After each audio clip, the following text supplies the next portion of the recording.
Hello, welcome back to another episode of Faith in Despair.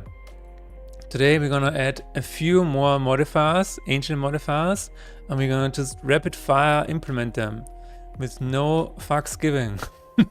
Zero regard for safety. It's gonna backfire at some point, but we just wanna add things and then make them good later. That is our motto today.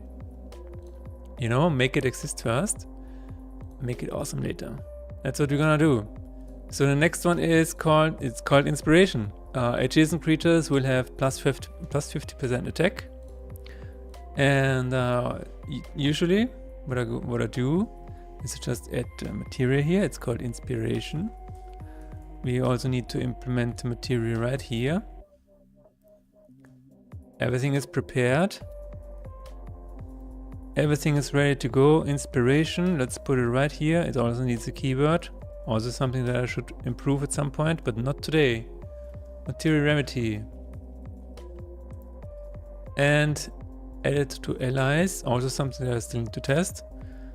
But we are all going to do that once everything is implemented, which is not today.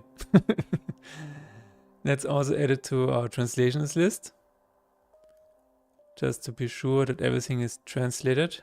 At some point, I still need to send it, of course, to my translators. It is called inspiration. It is not the best word, but you know what? You can always change it later. Always possible. Inspiration. Inspire. Hello, Pro Convolution. Yes, everything is going well. Thank you for asking. Hello, Tarok. What is happening 1 hour early? No, I usually stream at 5 p.m. on Monday. So I wouldn't exactly say I'm 1 hour early, maybe 10 minutes early. How is everybody doing? How was your weekend? I had a great weekend. I managed to work on the game a little bit and just chill. It was really cool. No, it was 5 p.m. Sometimes it's 5 p.m. Sometimes it's 6 p.m. But usually it's around 5 p.m. It doesn't really matter. It is around that point. Sometimes I was even live at 4 p.m. What a crazy time to be alive. Is there a reason your brain is fried? Did you have a good working Monday where people ask a lot of you? I know I did. I had a lot of meetings today. It is what it is. When you have a lot of meetings, then usually at the end of the day, your brain is pretty fried. But we keep on going. Benachbarte Kreaturen haben 50% attack. That's good.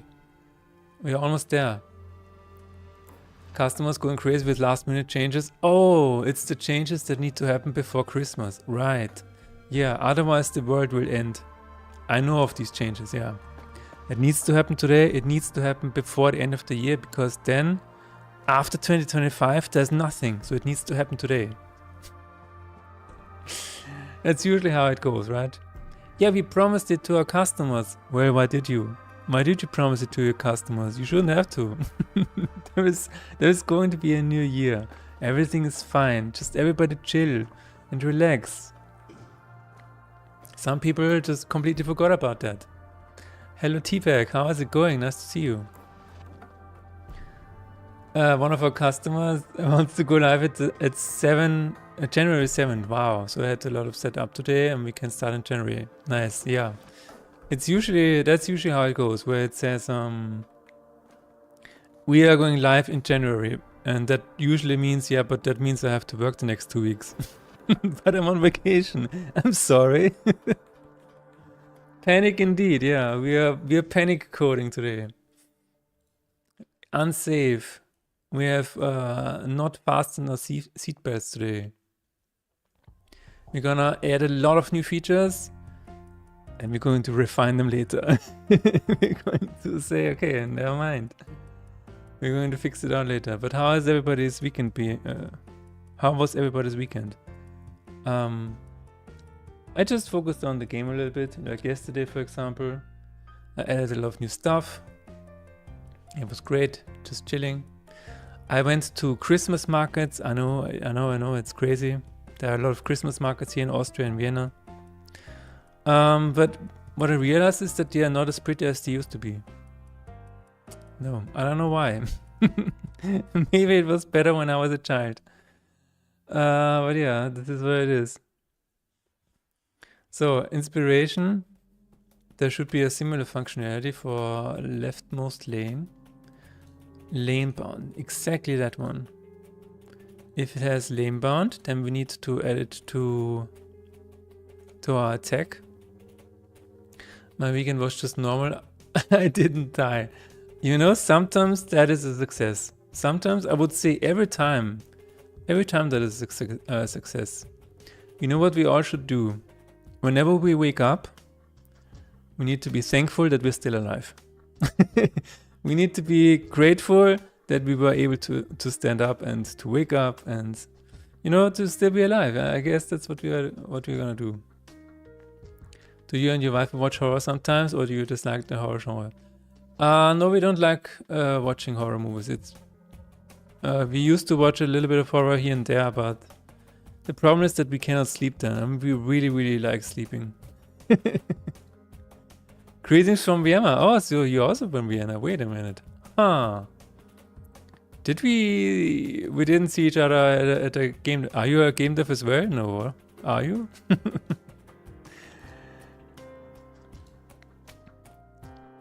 You got ads. Yeah, currently there are ads running. That is no surprise. Alright. Because Twitch always wants their money at the beginning. You're trying to become one. Oh.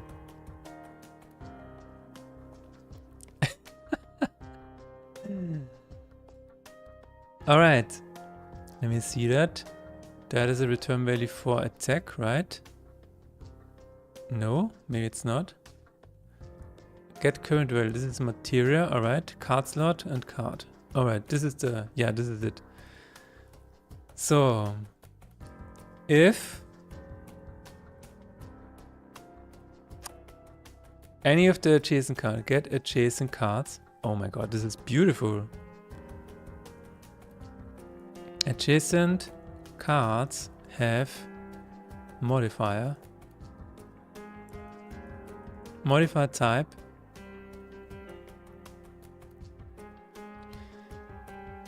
And this was called the lane bound. No, this is called inspiration. Oh yeah. This is really, really good. And it adds another 50%. Oh wow. You're going to the game dev meetups at this Packers? Yes, yes, I'm going to regularly, yes. So you said you're becoming one. I actually stopped talking because I thought you were also having ads, but it seems like you don't get ads. So you said you're trying to become one. Do you have like an itch page or something that you want to share? Or have you done any game jams, any small projects? But if you're going to the game dev meetups, definitely seek me out and we can talk. Caught me, I guess. Hello, Mr. Streamer and dear viewers. Hello, Renderpunk. Nice to see you. How was your weekend? But yeah, I'm going to the game dev meetups in the Packhaus. They're really, really cool. There are also meetups at the Subotron. Subotron is also really, really nice. Because if you go to Subotron, and I don't know if you know about those, but usually when you go to Subotron, you're gonna meet really, really cool and important figures in the game industry. For example, last time we had, let me see,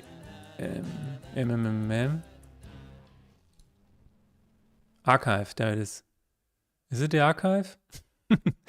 Last time we had the creators of Dungeon Crawler. You probably know this game.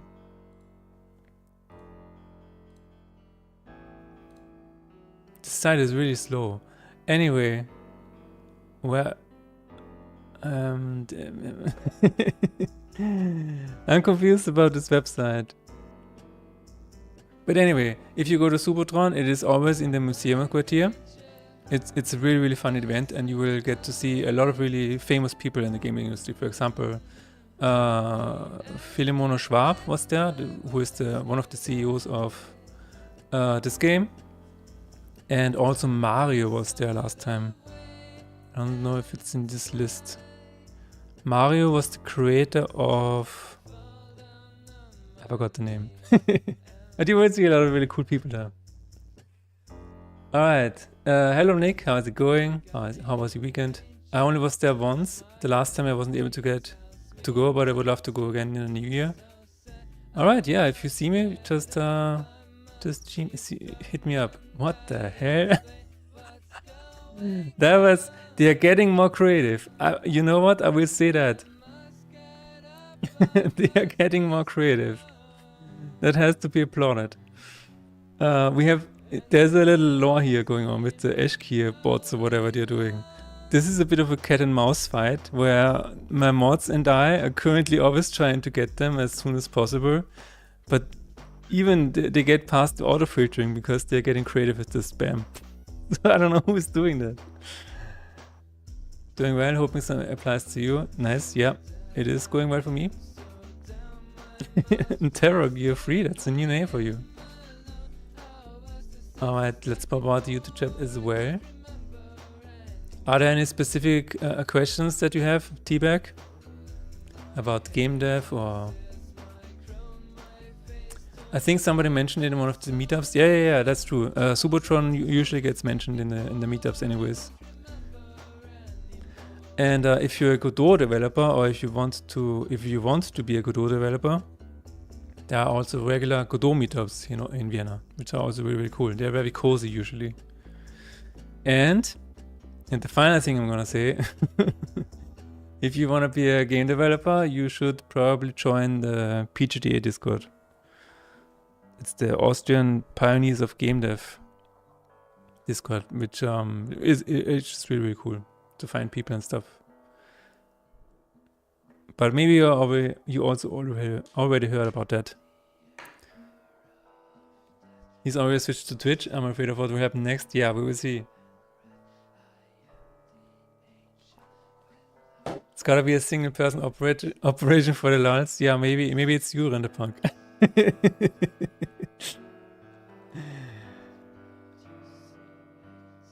Wait, I have to note it down. Too much info and I was in the kitchen. Okay, I will write it down for you so you can just screenshot it.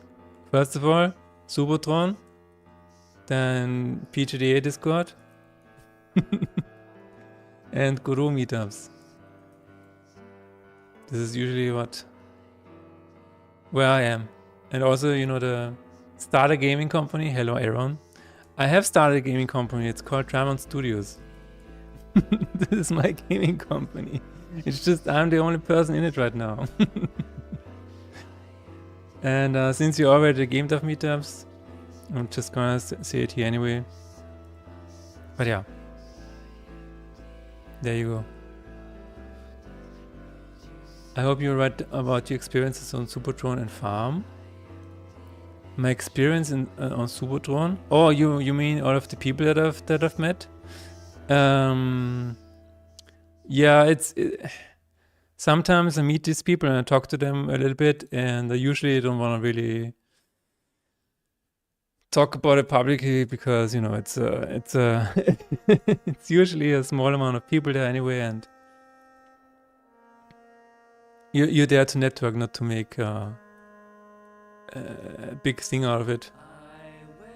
Not even to network, you're just trying to make friends or exchange notes or whatever. Wow, indeed. Am I hiring? I'm not sure yet. I'm not sure yet. I'm thinking about it. Apparently it is really hard to hire people in Austria if you have a sole proprietorship like I am. So the company I found is the simplest company that you can found. And usually the taxes are not in your favor if you want to hire somebody in that regard. PGDA you know already? Alright, that's good. I looked it up back then. I'm working in Unity, so I don't know if the Guru meetups would help a lot. Probably not. About questions I have a lot, but don't want to know you in the stream about that. It's more of the business side. All right. Well, you can also, either you just want to meet me up at the next Game Dev meetup. I think it's going to be in February or January. I don't even know. And then we can talk there, or you can just send me a DM in Discord if you want. I also checked that it's been slightly over a month and a week of me playing Sendless Zone Zero apparently. And I'm almost caught up on the story and still have a lot of side quests and such stuff to get through with next update arriving in a week. Shame I cannot track how much time exactly I've spent. Okay, we have the weekly Nick Sinali update about Sendless Zone Zero. But it is weird that you cannot track how much time you have spent. That sounds a little strange to me because there should be a timer somewhere, right? That is usually how it goes. Or maybe they do not want you to see the time that you've spent. That could also be. But usually maybe there's a command that you can, is there like a console or whatever that you can do like a time slash, slash time I mean. Is that something you could do? Maybe, I don't know. But yeah, I'm learning coding mostly right now. Was working on a project, but I paused it because I did some messy work. Fair enough. I learned new stuff all the time, so I changed everything 3 times. Wow. So I said, start learning a bit and then get back to it. All right. I mean, the one thing that I will say to you is that I always learned by doing. So I just made a small project and then made sure that I could finish this project, because finishing is really, really important. And then you have a small finished project. Then you can go on to a next finished project. And the way I learned coding and stuff is that when I was making a game, I'm like, okay, and now I want the character to jump. So you look up a tutorial on how to make a character jump. And then I say, okay, now I want to make a special effect when the character lands or when it gets hit or whatever. And then I look up a specific tiny tutorial about making a sort of a visual effect for this. And then you slowly but surely learn the things that you also want to implement into your game. And I think this is a very good way to learn coding and stuff and learn game dev in general. Because then you implement it immediately.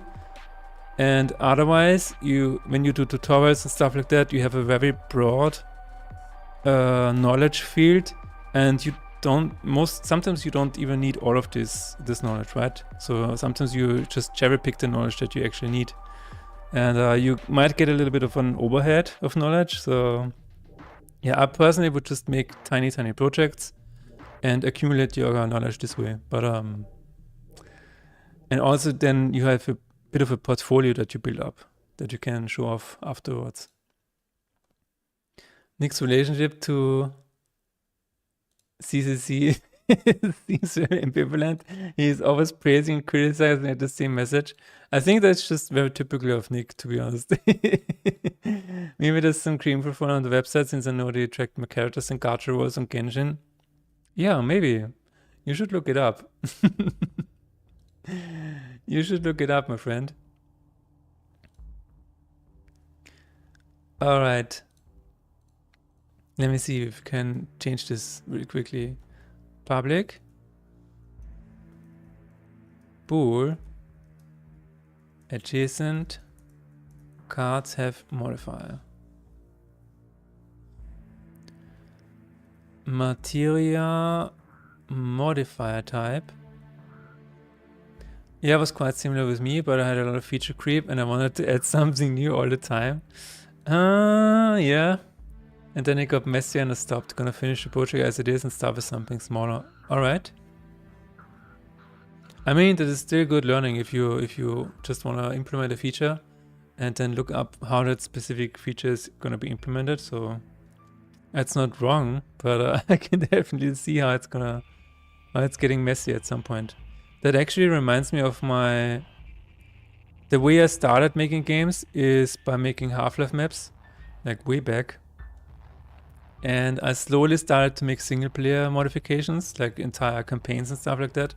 And the first few attempts were quite similar because I tried to make bigger and bigger maps and then it all kind of fell apart like a house of cards.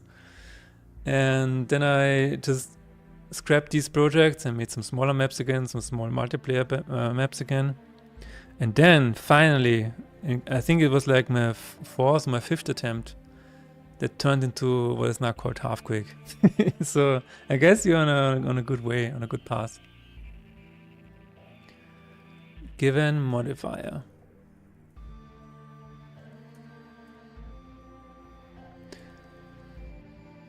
Alright. Is it possible to beat sun without dying? That is a good question. I think somebody tried speedrunning Sunrise, and the problem is that there's a very specific trap that is random. You actually have to pull the lever of this random machine and then you can die from it. So at least this one is very hard to dodge, to not die in. Other than that, I think there are some glitches that are very hard to dodge. So the possibility of dying in Sunrise is very high, I would say. It's not... I don't think it's entirely impossible to not die in Sunrise, but the chances are pretty high. I don't know. Again, there was a speedrunner who tried it and he was like, that's probably not possible.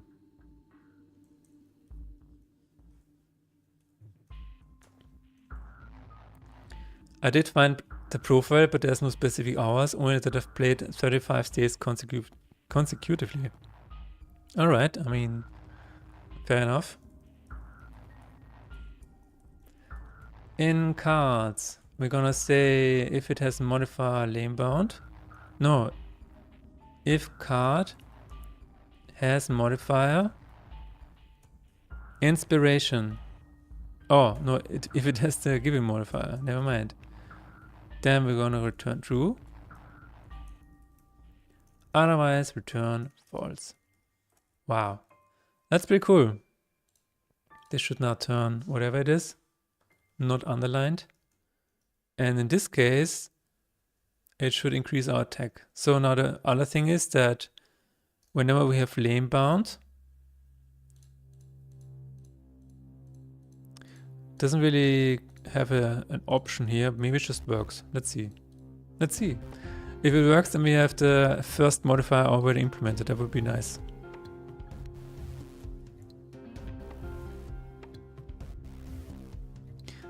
Yeah, and I think that Nick maybe has a love and hate relationship with these games. I don't know.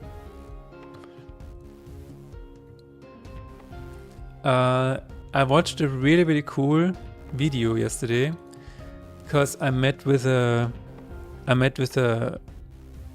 musician here in Austria, in Vienna, and he recommended me this video. It's a Hans Zimmer interview and it's so good. It is one of the best interviews I've ever seen. So if you want to see this, check it out. It is really good. I don't know, it's just really casual and I'm really laid back, and so many really cool stories that it was like 1 hour and 40 hours long, but it felt like 5 minutes. It's a really cool interview. So definitely check that one out. That is a proper documentary. Yes, it is.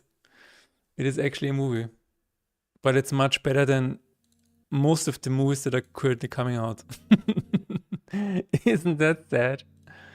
Isn't that just amazing? But it was really good. It's only fair I enjoyed the story so far. Gameplay is quite entertaining.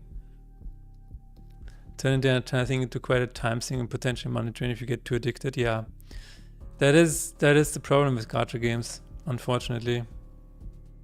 Very unfortunate.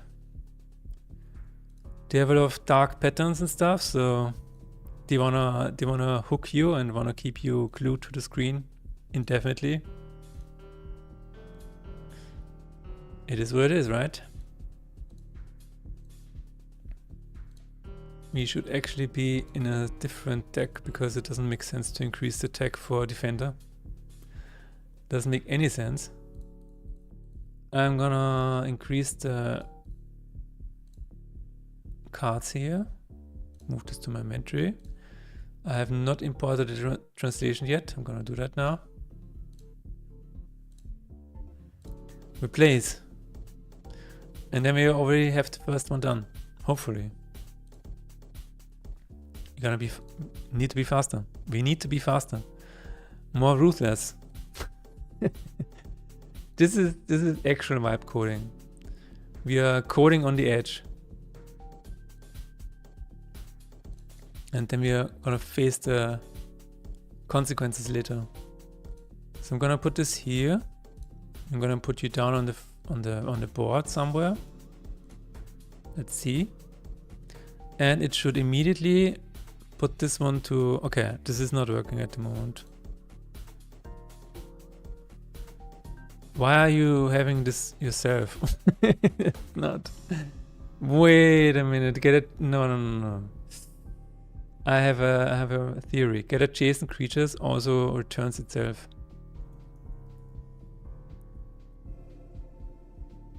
Probably. Remove all? No. Wait a minute. Oh yeah, it adds itself. That is why I shall remain critical. Even if I truthfully enjoy it and anticipate the arrival of next update, which will bring a character after my heart. You're so romantic, Nick Sinali. You should go out there and just romance some women out there. I'm sure they will fall for you. You forced that character directly into my hands? Wait a minute, I take everything back. That's not romantic at all. Never mind. Okay. Let me see. Never mind. Has adjacent.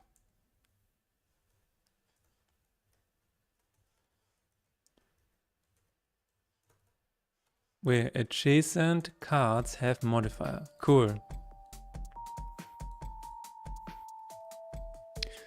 Let me see. So I guess this has itself, and that is not good. Cards remove. This. I guess this is it. But then we also need to update the description and the stats of all of the other cards. So how are we going to do that? So we need to update the entire board. That is a bit... Well, stare into the consequences. It's going to be fine. Ella lane. After added, after lane placed, there it is. And there should be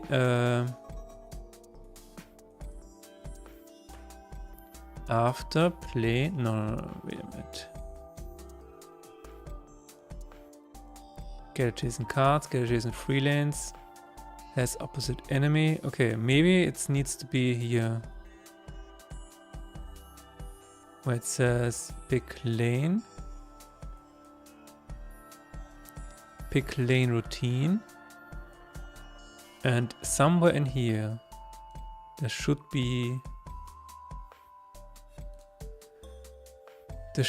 a function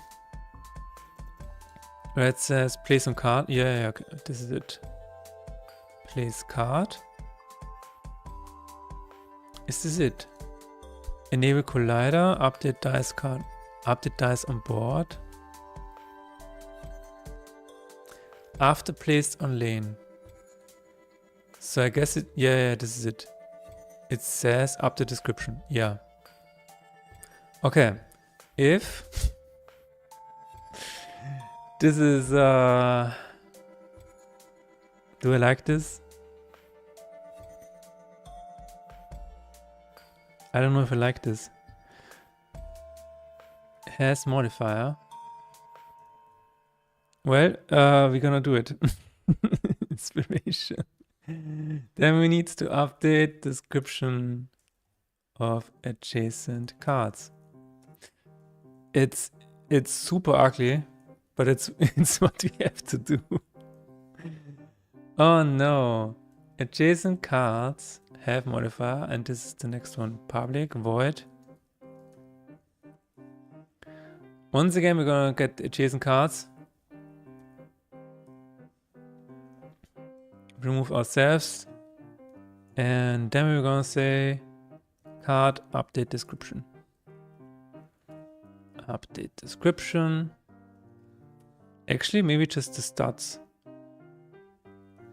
Maybe just the statistics. But we're not gonna... No. We want the whole thing. Everything. Everything. And this is what we're gonna do.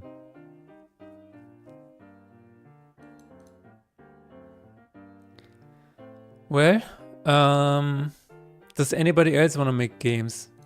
And if so, what is your absolute dream game? If you could make any game, what is your dream game? I think my dream game would just be Final Fantasy VII, but with the graphics of the Final Fantasy VII remake. I think that's my dream game.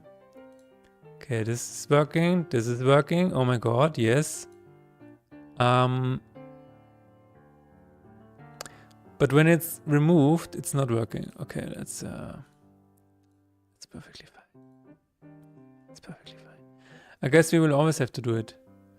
Maelstrom. Oh my god. I'm reporting the stream for being unsafe.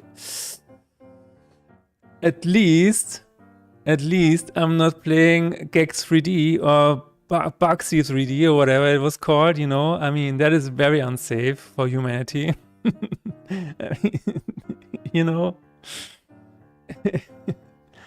Everybody, check out Maelstrom's stream. He's playing some really, really cool games. I mean, these are the best games ever.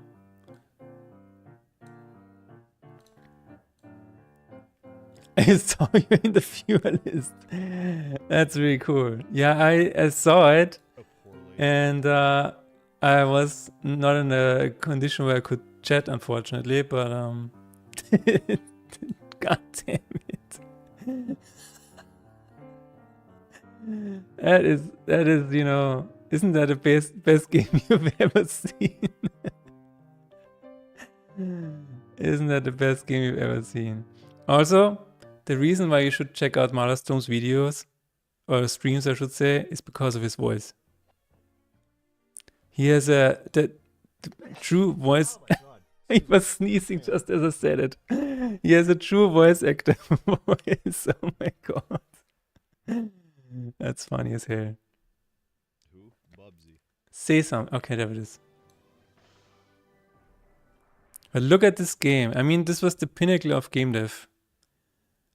We should have just stopped making games after this one, you know? This is it. This is the pinnacle of what humanity can do. It's just crazy. That is a terrible jump. But yeah.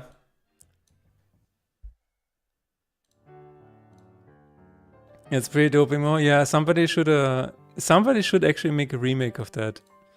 And not a remake of 557. I mean, we don't need it. We need a reimagination of Bubsy 3D. That's what we need. Maybe Bubsy 3D could be a horror game. You know? Honestly, it could be. I really think it could be. I forgot to check, but how long did you play it? For how long did you play it? And are you gonna finish it? Did you finish it? I don't know.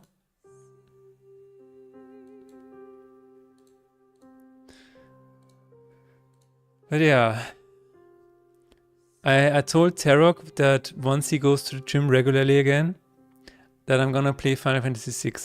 Because I've never played Final Fantasy VI before. And I know Final Fantasy VI is not as good as Bubsy 3D.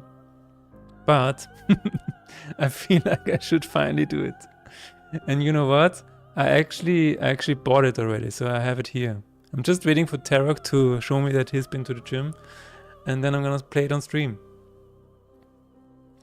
Fear Redeem streams are a minimum of 2 hours. As soon as it was up, I ended the stream. Okay. Wait. So you're telling me you didn't like it? Wait a minute. Are you telling me that you only did it for a viewer? Oh my god. Speaking of Dream Game, I would probably want to make a 2D Metroidvania with a huge world and environment to storytelling. Like meaningful items and visually comprehensive rooms and such. Nice. So you're talking about Silk Song. In your case, it would be Silk Song. Or if it's really hard, Skill Song.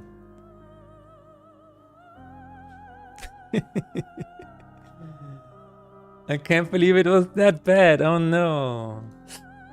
Yeah, I don't know what you were thinking with that game. It's a crazy game for sure. PUBG 3D. I saw the credits. And in the credits it said, thanks, what did it say? Thank you to our family because of the long hours and stuff. And you said, my bad or something like that. I'm sorry to hear that. I'm like, oh man, you're so right. Cave Story was also pretty fire, that's true. Cave Story, man, that brings me back. That is on Steam, right? Yeah, Cave Story Plus is on Steam. Why is it mostly positive? Holy crap. Who of my friends dares to downrate this game? Holy crap. The new graphics are bad. Oh my god. Who is this? Cat. Unfriend. Oh my god.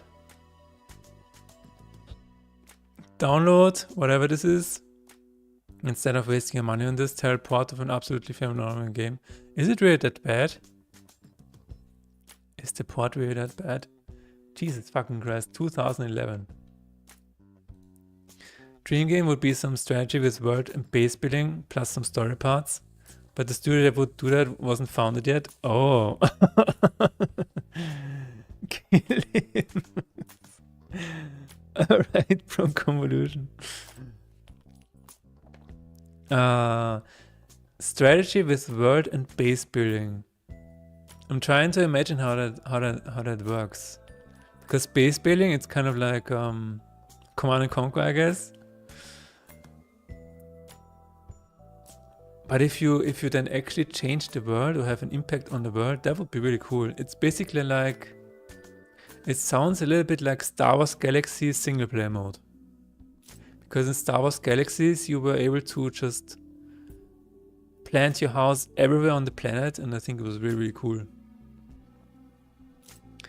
Exploding. Like a meta world and your city to build up. Nice. It actually sounds kind of cool. I'm actually wondering if this has not been done before. Or why it has not been done before. I mean, it sounds really hard, but... interesting. But this is not what you were trying to build, was it? Teabag? Like, what was the first game that you were trying to kill? Trying to build? God damn it, Pro Convolution, you went into my head. What is the first game that you were trying to kill? Let me see.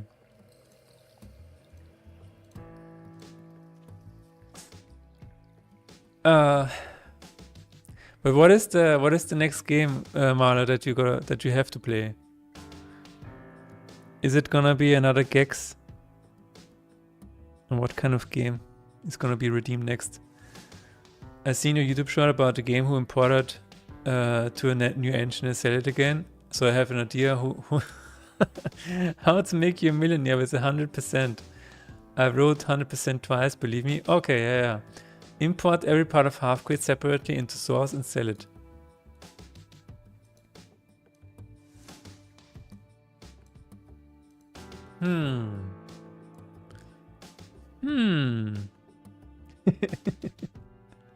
And then on Source 2. Alright, let me call Gabe. Hello, yeah. Can I have access to Source 2 tomorrow? Yeah, I need it tomorrow, yes. Okay, thanks. Probably was. Oh, you were actually working on that? So you mean there was actually a game about that, yeah. Warhammer 40k Total Wargame will do something like that? Interesting. You got a galaxy map, then the star system and your ship to build up, so there's something like that. That is a crazy amount of customization. Nothing that I have to play yet, but next stream will likely be on Christmas, finally doing my Resident Evil 4 annual run. That's really cool, man. Resident Evil is a special game. My game I started was a text adventure, but it became more of an adventure with map, auto battler, inventory, or at least that was planned. Dude. An adventure with an actual map, an auto battling system, and an inventory? Maybe you're onto something there. That sounds pretty nice. That sounds pretty cool. Oh my god! I've been thinking a lot on this idea. Imagine the exploration is your typical... Wait a minute. It's Nick Sinali's story time.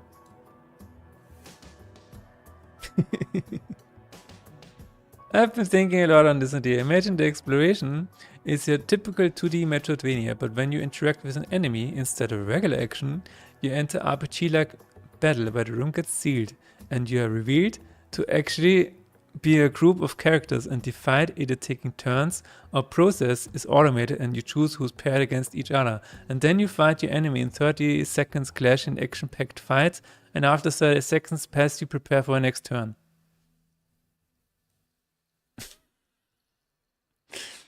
If you pitch this to a publisher, I think you get thrown out. They're like, what?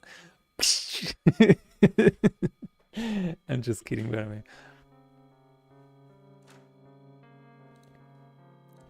Okay, let me try to decipher that. It's a 2D Metroidvania, but then you have super interactive RPG-like battles that you can also automate. But then you fight enemies in 30 seconds clash in action-packed fight. Does it need to be action-packed or is that optional? When you pitch to a publisher, it is very important to have like 2 versions, or maybe in case they have a smaller budget. So you can say, yeah, the smaller budget version, it doesn't have action-packed 30 seconds fight. It's just 30 seconds fight. There's no action. Then it's maybe a little bit cheaper.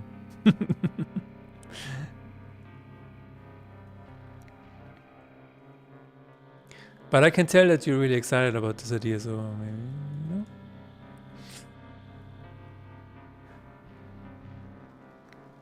But I personally am really excited about Final Fantasy VI.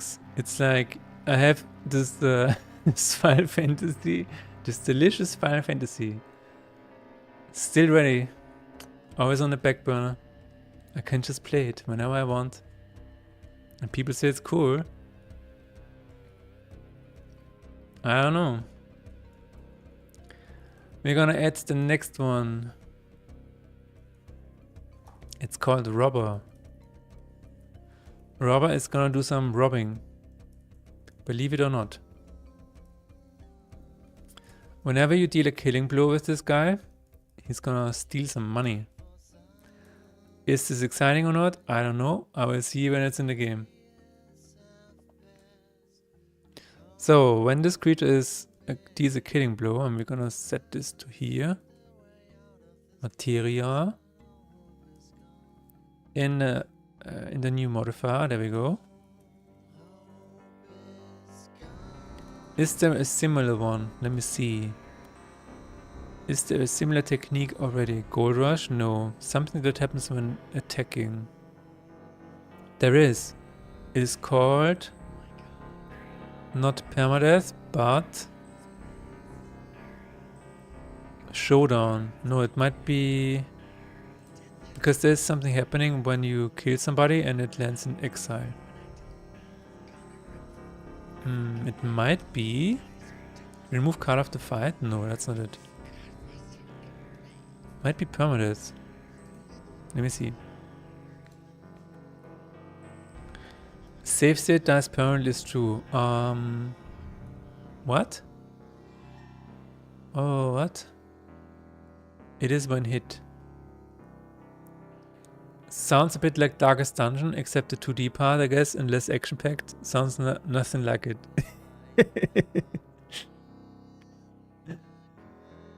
It is kind of like that in part. Alright, I mean, there you go, T-Bag. You figured it out. You could choose to either have a battle that is your regular turn-based RPG, or make a battles into hack and slash within a room. But since you run a party of characters, either way you fight with actually one against one enemy, while the fighting for the rest of the team is automated. So it's kind of like Final Fantasy 15. The second part.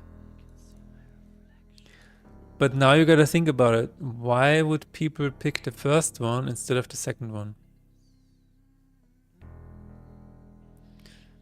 You gotta think about this, because in a game like Heroes, for example, Heroes of Might and Magic, that might cause some of you to overdose on nostalgia.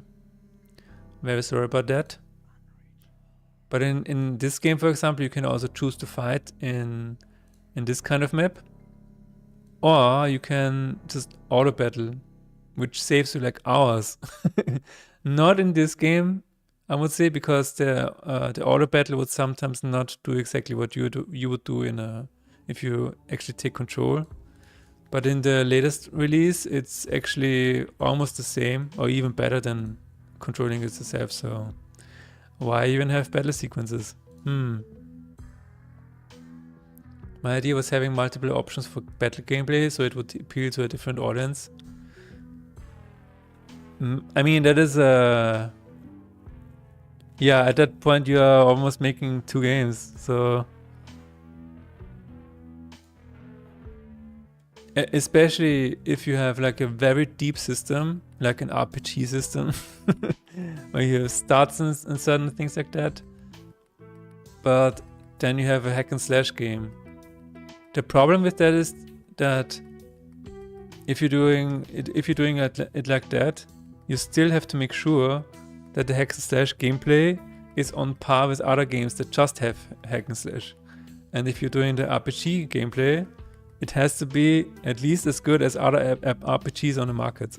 So you cannot half-ass it. And I think that's when it becomes really difficult. You either go Metroidvania hack and slash or Metroidvania turn-based RPG. Yeah, I would just pick the one that you prefer. I would pick the one that you really, really want to see in reality, and then just go with that. Because it's, I mean, the idea is kind of interesting, but it also, like, from a scope perspective, it's crazy. As Mara says, it's literally like making 2 games.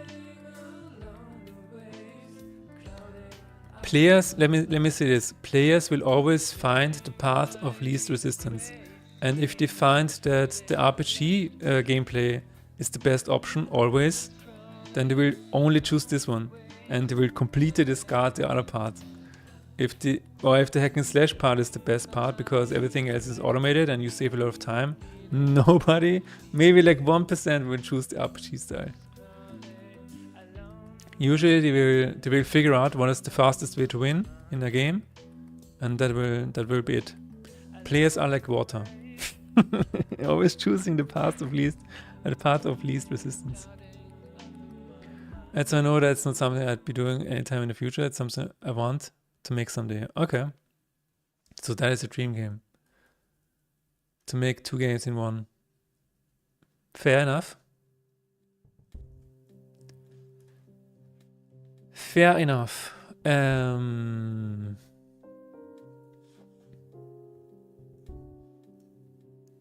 gonna say if damage source card has modifier. Fastest way to win, download trainer and cheat. Yep. That's true, I guess. Balancing those things stats-wise would be a real pain. Absolutely. Gameplay mechanics are so different between each other. Yes. That's again, that's really insane, yeah.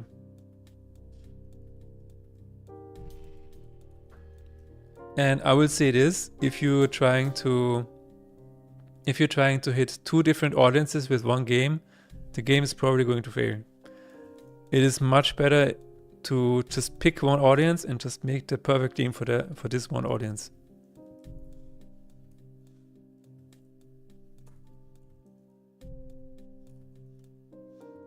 I forgot how to type. In this case, it's robber. Yes.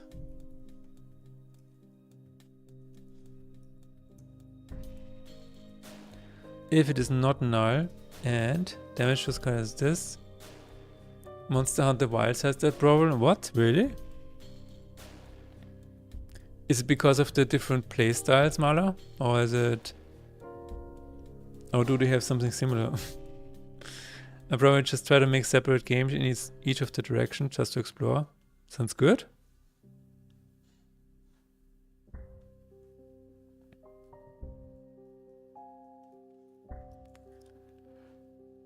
So, we're gonna take the damage, the damage. Gain gold, or gained gold, so let's say incoming damage times you get 10%. I'm gonna say math f seal to int. I think Monster Hunter Wilds has a terrible issue with balancing. It is what Maelstrom was trying to say. Ah. Aha.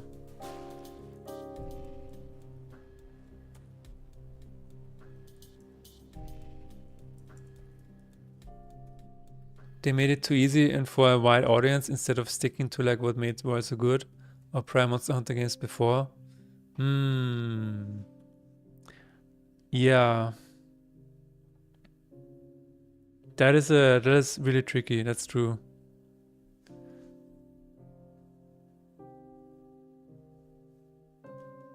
That is really tricky. If you piss off your core audience and just make it available for everybody or whatever, or playable for everybody, for as many people as possible, I think then you're getting rid of a lot of character for the game, I would say. Because you're sending off all these edges, and then you get something that is just like bland, maybe? I don't know. I've never played it, so I don't know what it really is, or how it really feels like.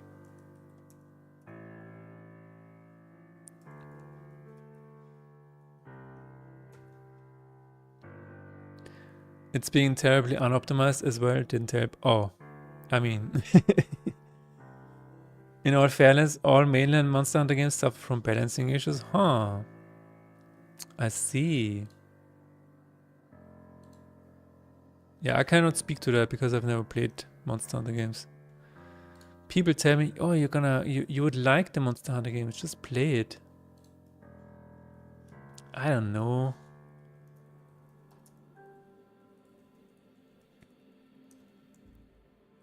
I did play a demo once, I don't know which one. It seems I've been summoned, have a good stream regime, try not to add too many bugs to the game. Alright, I will just add 5. Thanks for stopping by, Nick, and see you next time. These aren't bugs, they are features, indeed. That's exactly it.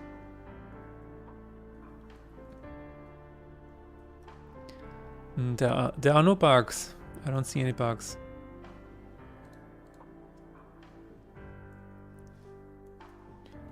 I'm also using Translate because my mind is in English mode for some reason whenever I'm streaming. So I cannot German. My German is just not Germaning. So I'm always using Translate to get a basic sentence, and then I read the sentence and I'm like, oh yeah, this sounds like German, or no, this is crap. Wenn diese Kreatur natürlich einen Schlag ausführt, stiehlt sie 10% des verursachten physischen Schaden als Gold. Okay, yeah, that sounds good. That sounds pretty good.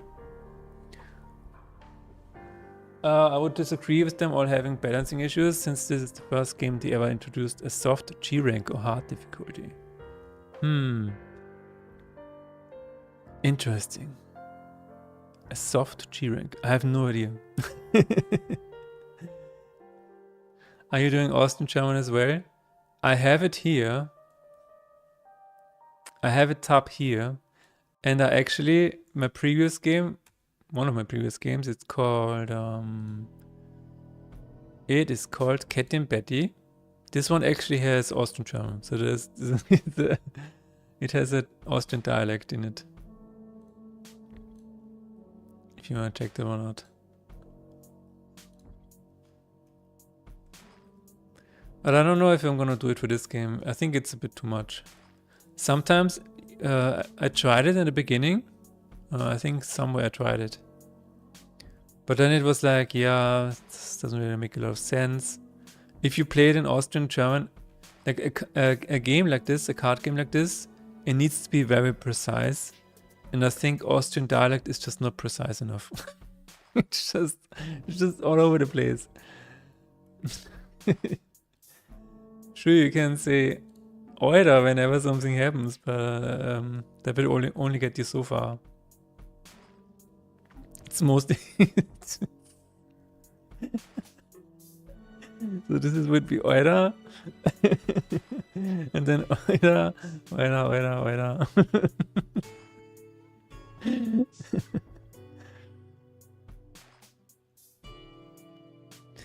I was talking to the musician, and he is originally from Colombia. And I was like, yeah, the only thing that you need to know from Austrian dialect is the word "Oida." And he was like, what? I said, "Oida, please don't tell me that you've been in this country for like half a year or longer and nobody has told you about Oida." I think at this point it needs to be mandatory. Like when your flight enters Austria, you need to have a pamphlet that tells you about Oida. And there's also a QR code where you can just scan it, and then you will see the YouTube video of this one, you know, the one lady that explains the Oida to everybody. I think this should be mandatory at the Austrian airport. Oida, bless you. Thank you, Marderstrom. How considerate.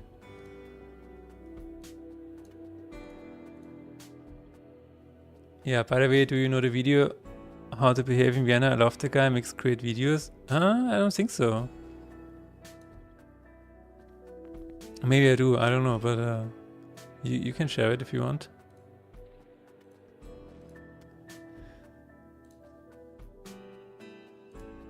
Okay, let's see if this is working or if it's gonna destroy my game. Let me see. Oh. 1 second.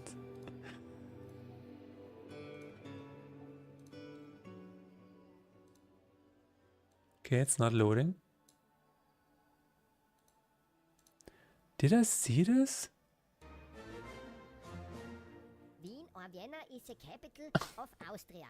There are some important things you need to know about Wien before going there. That's why today I invited Alphonse, an old friend from Vienna. Alphonse, what are the rules when visiting Vienna? First rule is blend in with the locals. So when your bus or your bean is late, exhale loudly, That's shake your head, important. mumble something. Das gibt's ja nicht. Gibt's ja nicht. Second rule, when you are in line at the supermarket, shout "Zweite Kasse bitte" to get a priority service. Bitte kommen Sie weiter daher. Rule number 3. Works every time. Face before going on the Maria Hilfer Street. Dude, I like the Viennese English. It's crazy how good that is. It's an effective weapon to defend your I can't get over the English. The accent, it's crazy. against the fundraisers. Oh yeah, that's true. A level 1 grumpy face might not be strong enough to stop them. Hallo, schöne Schuhe hast du. Können die auch stehen bleiben? The more shars happens in your day, the higher your grumpiness level will be. A level 10 grumpy face will clear the street. Hey, That's true. du siehst aus als It might still not help, to be honest. The guys on der Marienstraße, they are persistent. They are really persistent. Rule number 4. When entering the tram, wait for the last person to exit. That's very true. Zuerst aussteigen lassen, Glad. Du Rauschkind, du Schwindlig. Rule number 5. It is so funny because this happened last time. What happened? Ah, yeah, it was the Stephansplatz, a very, very big U1 station. And there was one tourist woman, and she was just immediately entering the tram. And an older Viennese guy was just, he was literally holding her back by her arm sleeve, and he says, no, first let the other people exit, and then you can enter. And it was so funny. Don't wait. He's great with accents. He does really funny videos. Yeah, that's basically me. We need a level 10 grumpy face emote now. Alright. Too long. Nee, wo er furzt. An roten Teppich. The other thing, I don't know if he's gonna mention it, but you have to stand on the right side. On the what is it called? On the escalators. If you don't stand on the right side, you're going to be dead. People will just kick you down the escalator. Rule number 6. Oh, And this is the most important of them all. Yeah. When you there it cross is. the escalator, don't stand on the left side. If you break this rule, you will regret it. you will indeed regret it.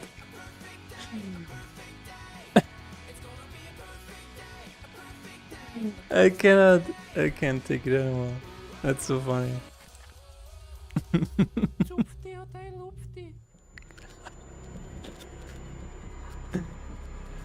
Oh my god.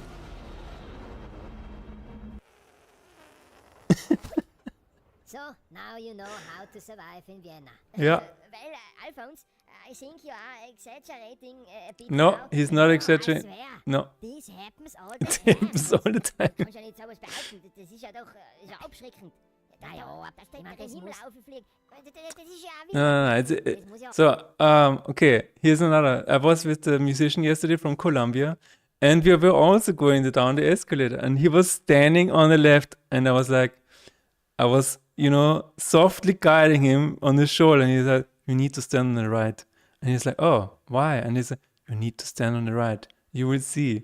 And immediately, as soon as he was standing on the right, there were like 3 people coming down. Suitcases, backpacks, and it was like, and he turned around and I said, yeah, see, you would have died today. ausgeschmückt. do not stand on the left. No. Das ist ja noch. But yeah, it's funny. That is actually funny that he mentions that.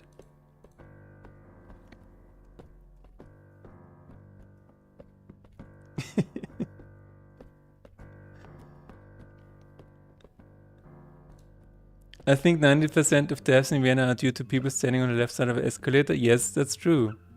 You gotta check out this other video. There's one about Lord of the Rings before the door to Moria in Austin accents. And one of the best videos is when a priest comes to collect the church tax. Oh my god. Yeah, I will check them out. Thanks for sharing them.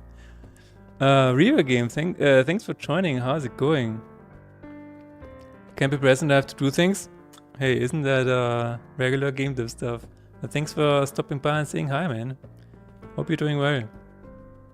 That would make for a great Instagram reel. Alright, I mean, I'm gonna try.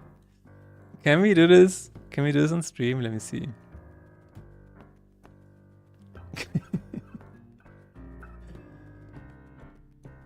Let me see if we can turn this into an emote. I'm just gonna do it. We are just gonna do it.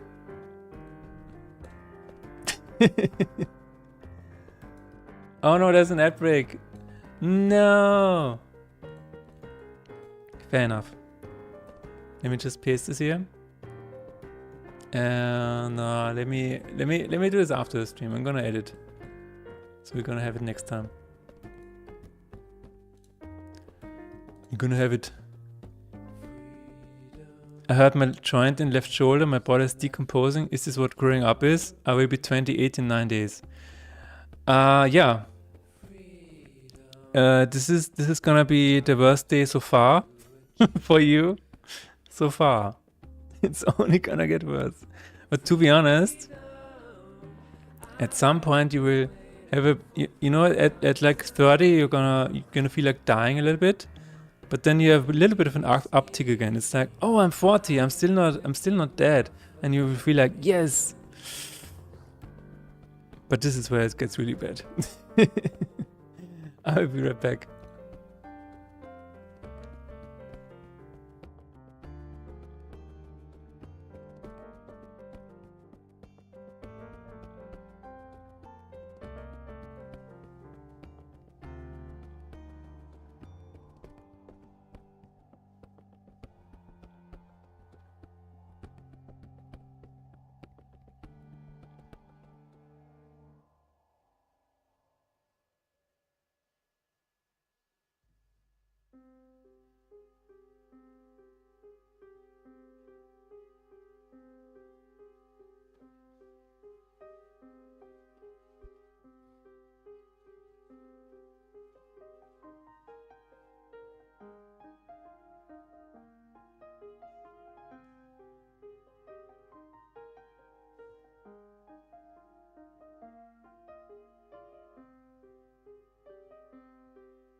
Who is this guy? That's Hideo Kojima. You don't know who this is? You surely you know who it is. But I watched an interview recently, and that's what he said, and I'm like, oh, yeah, it is. Corner Theory is in the chat, ladies and gentlemen. If you ever wanted to see a dragon, in real life,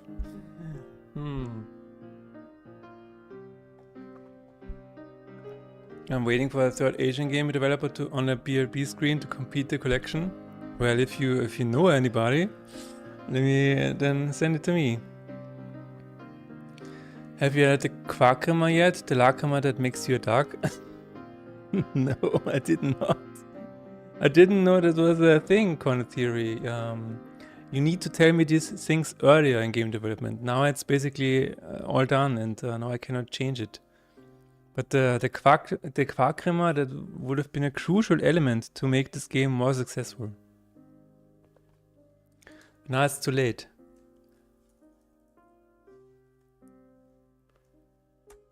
But yeah, the Hideo Kojima interview, this was this one. It was alright. It was not the best. It was alright. Hi, I'm game creator Hideo Kojima. There we go. Check it out. Where did my chat go? There it is.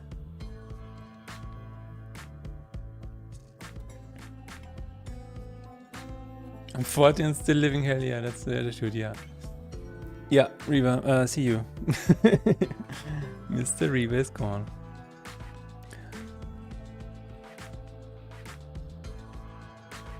But yeah, definitely check out the other interview.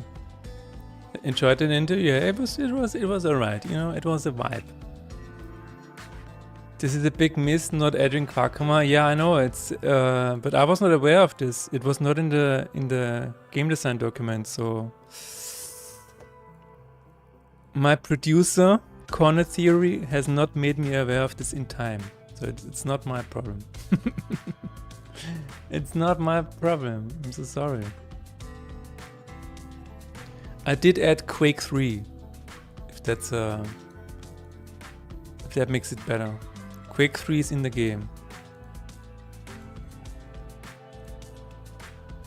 We now need a screenshot of you looking tired mid-sentence with a how come I did not add Quack yet. Sure.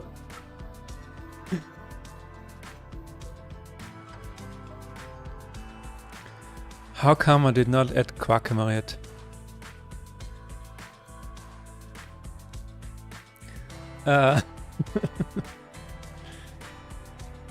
Let's see. Is it in my inventory? No. Yeah, there it is. So if this kills somebody, it will give me. That's not a lot, but it will give me something. It's gonna give me. Oh, that's actually cool. Okay, it's gonna give me, what is that? 10% of 9 is what? 1? Let me see. Yeah. Wow. Incroyable is what the French would say. Baguette.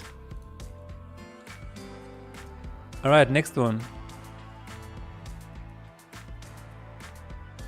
This is gonna be easy. Heals 10% of physical damage dealt as HP, heals the full when hit with Void, dies when hit with Ray. I'm just having fun over here, you know? I'm just having fun over here. How can an angel be a vampire, you ask? Well, it's in the genes.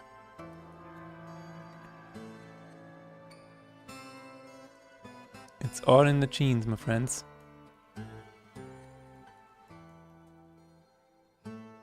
Also, this doesn't need to be, you know. I should act Quackhammer, you know. This is, here it is. Quackhammer. Now we just need art. It's gonna cost 4,000 euros to add a Quackhammer art to the game. But I will have to ask my Japanese friend to sponsor this one.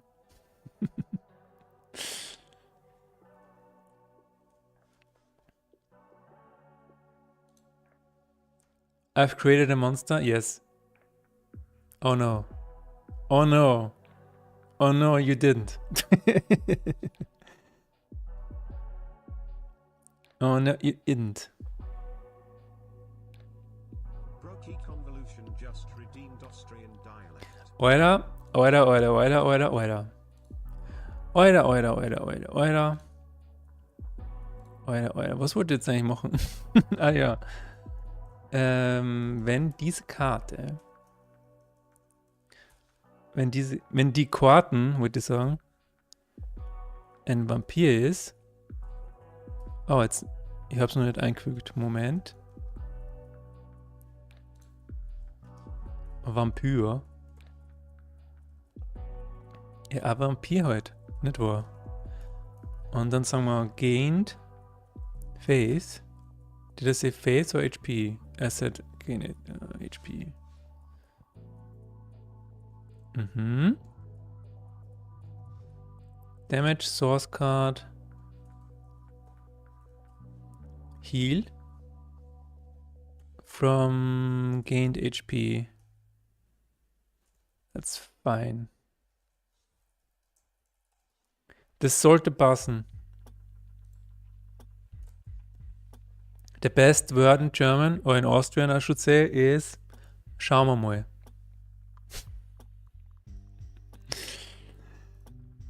Write this down. Schauen wir mal. Okay, this is really, really important. If you're ever in Austria and somebody gives you a task to do, or tells you to go somewhere or whatever, then you say this. Schauen wir mal.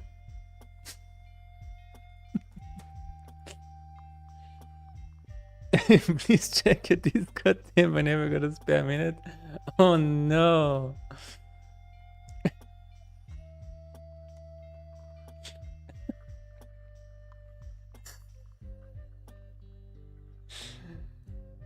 We had a shampoo called Sharma.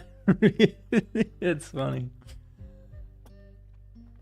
Yeah, exactly, T-Bag. Wanna do something together? Schauen wir mal. Do you wanna do something on the weekend? Schauen wir mal. That's hilarious.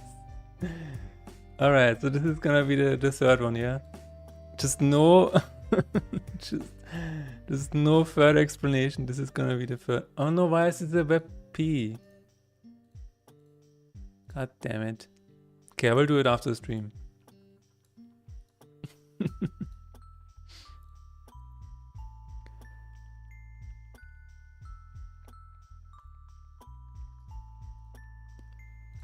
Yeah, one of the kindest people in the world, or at least in Vienna for now. If a person forced me to speak Australian dialect, every streamer would hate him and want to kill him. What?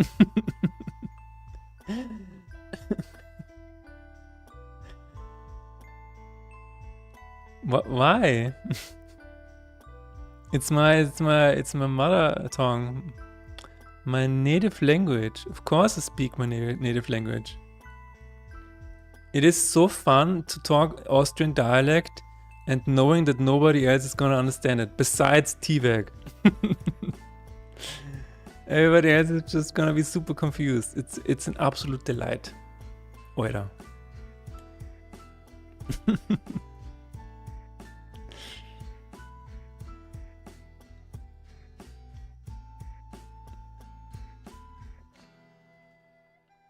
If I would react like you broke convolution, like every time you redeem it, I could say Homestans hingeschissen. Bam, Eure, fix, Eure. Wait, did he not see it? Ah, okay, he got it. Okay, okay. I'm gonna put the screenshot on my website. That's hilarious. Alright, is it in the game?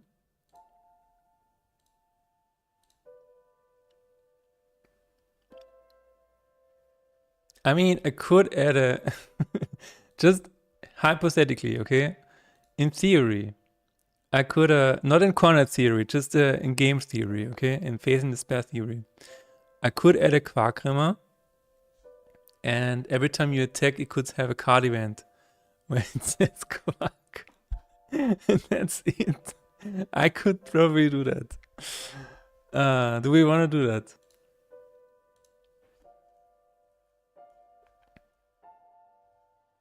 Let me just see if the vampire is working.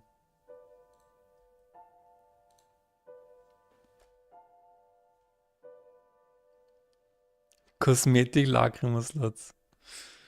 Oh my god. Okay, corner theory.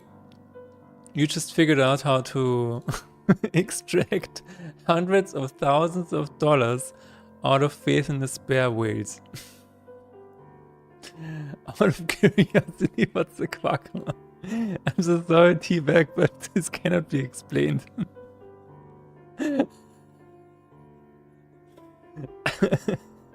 I'm so sorry, but okay, T-Bag, I gotta be honest, you just literally witnessed the birth of Quackma. We did not have this before the stream. And it's basically just a joke, a pun on Lacrima. But this is the last time I'm gonna explain it.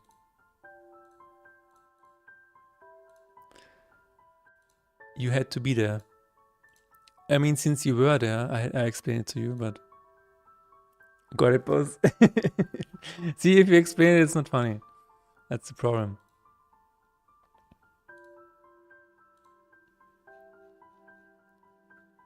Alright, let's do it now. Vampire should be in the game now, let's go. But yeah, we were thinking about how to...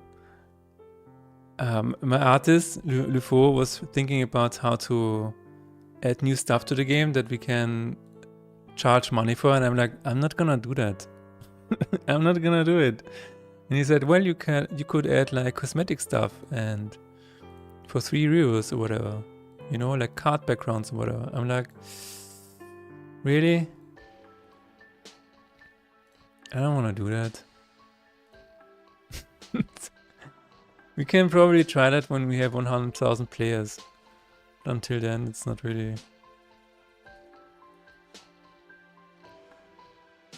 Quackama is the thing that holds the entire universe together. That's it. Yes. It makes more sense when you consider what we talked about last time I was here. You have to remind me. What was one of the things that we talked about?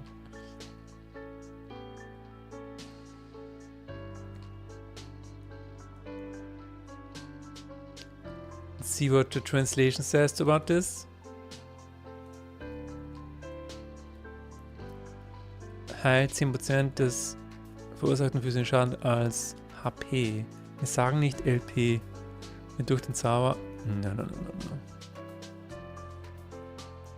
Vollständig heilt stirbt durch den Zauber Re. Oh, I actually don't know what it's called in German. Let me see. Not grey. I must say Lichtstrahl. Okay.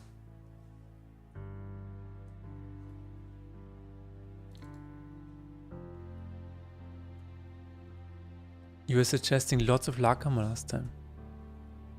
Alright.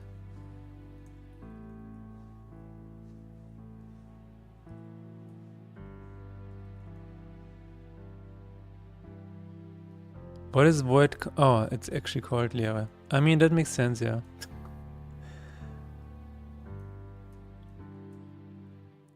Alright. Let's see if the helium works. Let's introduce it again. One more time. So it's like midi-chlorians.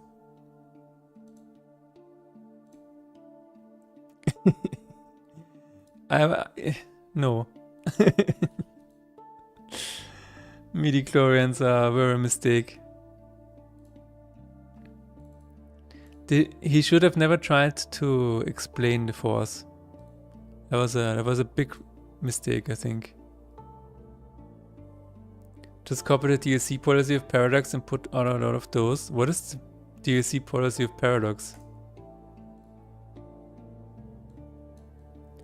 What is the deal?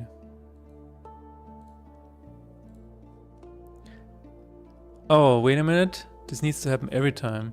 Ah, wait. Wait.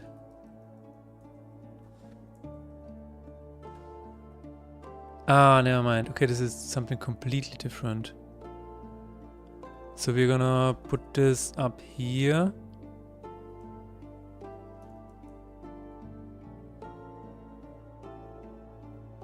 I hope it's gonna be fine.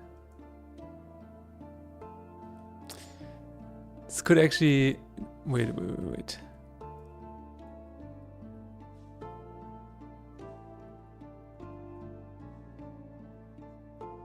They have like hundreds of mini DLCs, so at the end of the games they might cost thousands of euros if you buy all of them. Yeah, this is a problem, that's true. Or like The Sims, right? The Sims also has like a similar thing. I never thought of it as an explanation of the Force, it's just the way the Jedi can measure your affinity to it. Aha.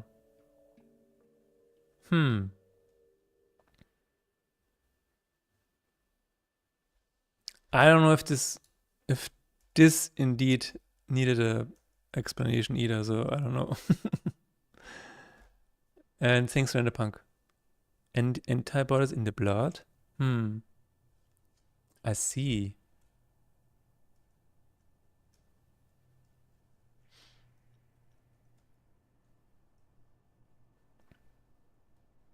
Yeah, I don't know. Shadows die instantly. Show damage effect.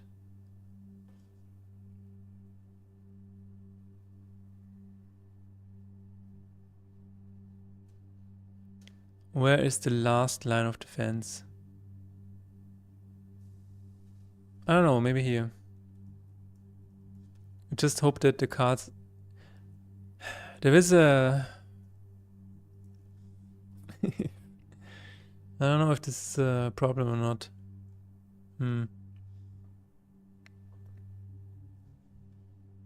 Mini-chlorians don't make force or anything.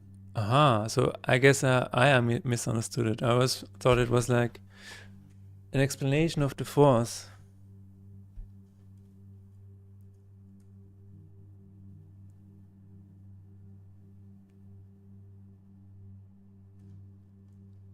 Let's try it out.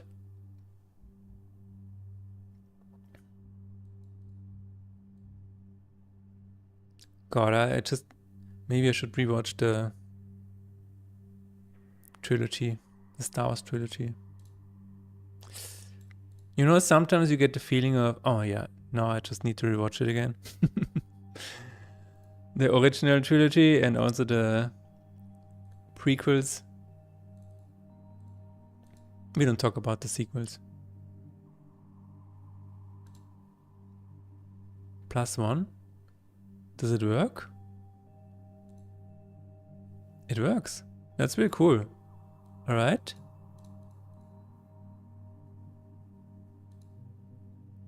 Okay, so the next thing that we need to implement is immediately dying.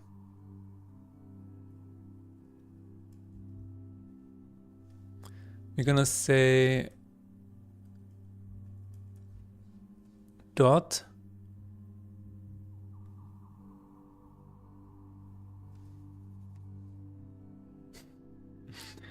void. Yeah, there it is. Inflict apathy.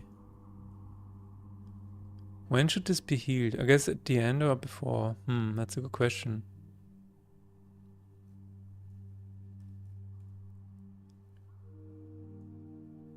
I guess afterwards, yeah.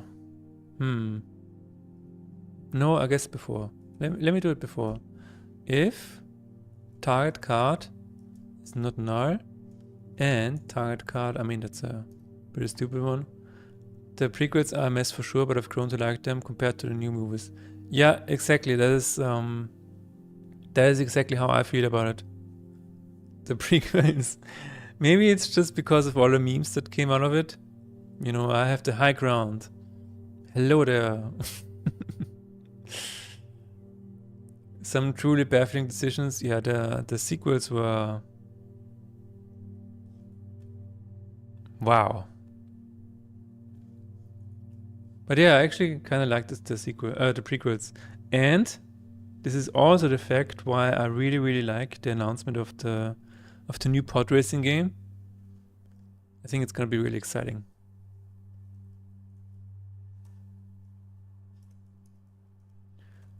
I think it's gonna be really, really exciting. Yield, return, target card, heal to full HP. Oh my god. Please let me type.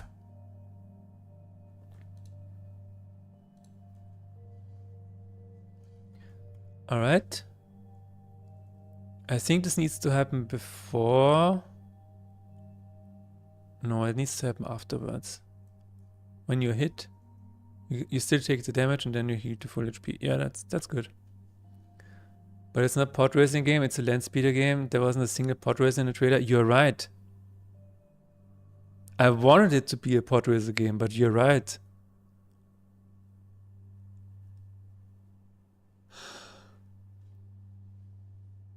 Damn.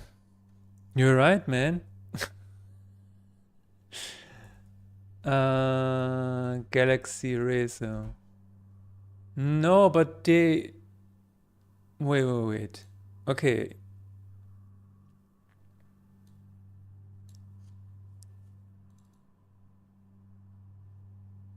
But why then show this character in the end?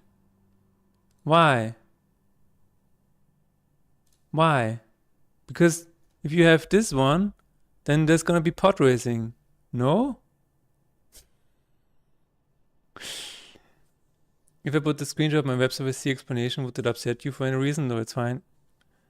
You can link it to my Twitch though. The pod racer sound effects in Senulba were in the trailer. See, Corner Theory has a conspiracy theory. There may be one pod race. No. Okay, we gotta have a pod racer here. That's crazy. I was like, is this the remake of the old game? I mean, yeah. Maybe it's similar modes or whatever. Those are land speeders. Oh no. Oh no. The galaxy needs the galaxy needs pod racing. The galaxy needs pod racing. not just land speeder racing. That's boring. Oh no. My whole day is ruined. No, okay, cancel Christmas. Cancel Christmas. Christmas is cancelled. We're gonna do it next year. Aww.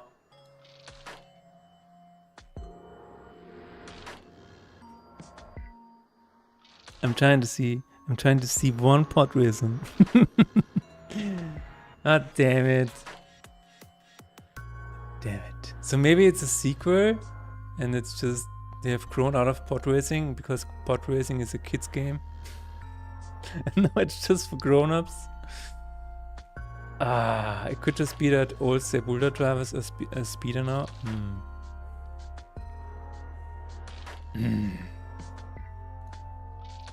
Alright. Well, that ruined my day. I'm just kidding.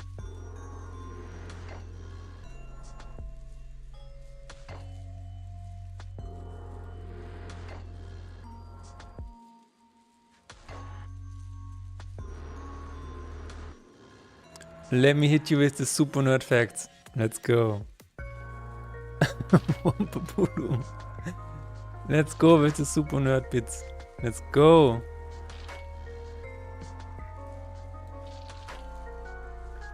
If it is a vampire, then we're gonna say Tired could die. Is there another one somewhere? No. I mean, in offering. Okay, Tired could die. Then it's a stars effect card. Yeah. Probably not necessary, but it's gonna do it anyway.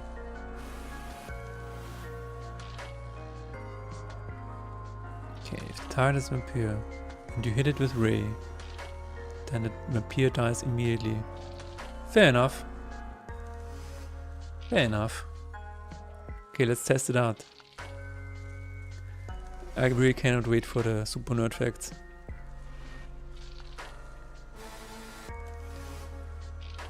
Steam. pod racing.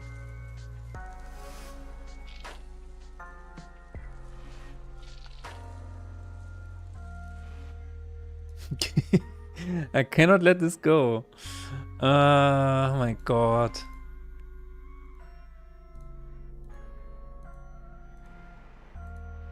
But it's on the same planet, no? I'm trying to find a land speeder. I guess there are no. So I guess this game did not have any land speeders then? Is that it?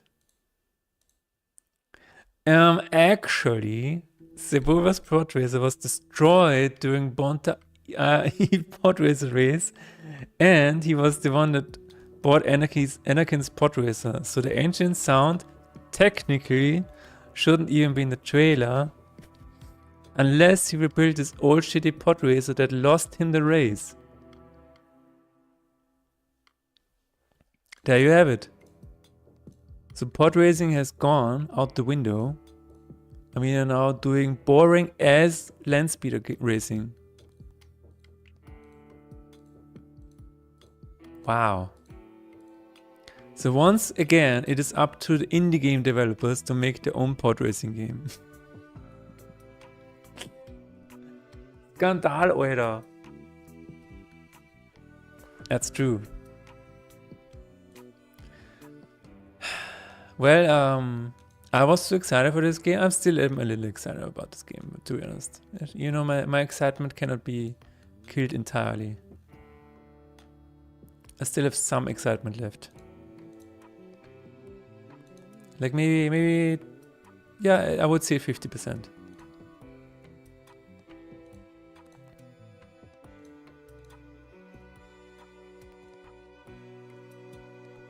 He bought Anakin's pod racer and added the Mark 7 BH009 Spheni injector that creates the old sound from his old pod. Wait, I'm not even sure if you're kidding or not. At this point, I'm not even sure.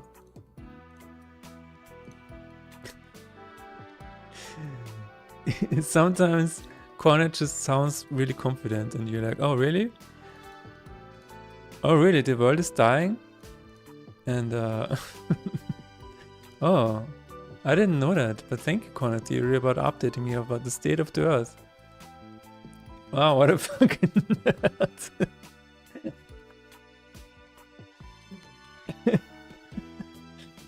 That's it. That's it. You showed him who's the real nerd. That's it. It's a nerd fight. Okay, I did a. Okay, this is not good. Let's save this. I'm gonna edit this in my super awesome editor.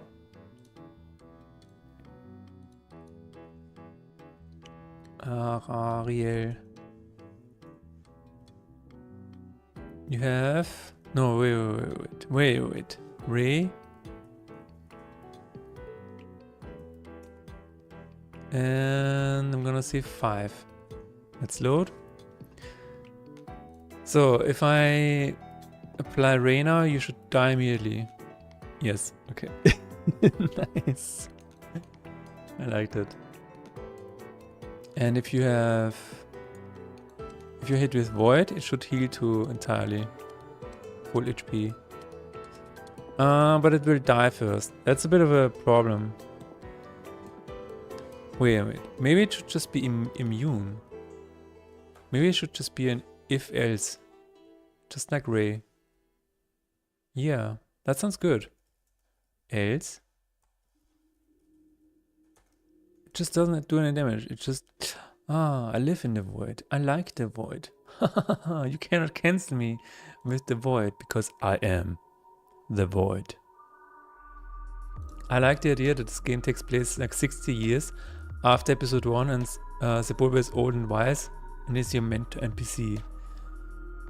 You know what? I like that too. And it sounds like it's gonna be that. Yeah. It sounds like it's gonna be that. And also, then the trailer makes sense because in the trailer they say the galaxy needs racing, so he's gonna be like, everything was destroyed and he's gonna be like, you know what, the galaxy needs racing. We're just gonna have anything any type of racing. What do we have? We have land speeders. Let's go land speed racing. I think this is really, really cool. Okay, I'm sold again. I'm hyped. No one will predict this. You just did.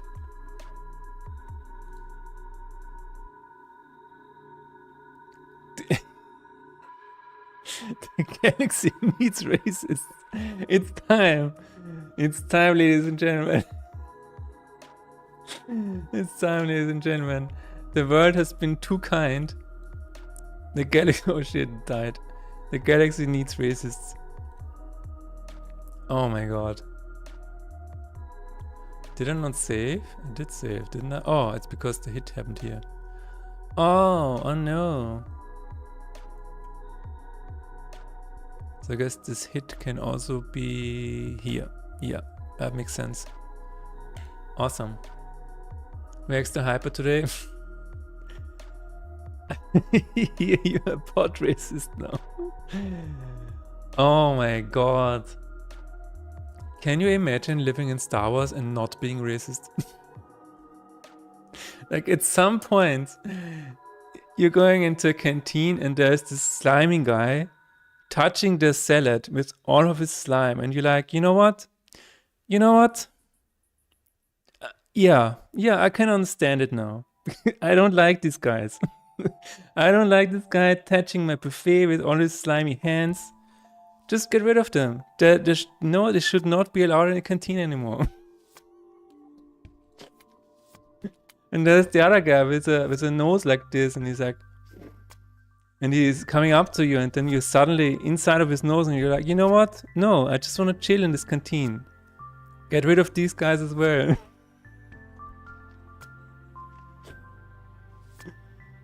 Yeah, maybe, you know what? Maybe in a galaxy far, far away, it's impossible to not be a racist. Maybe that's it.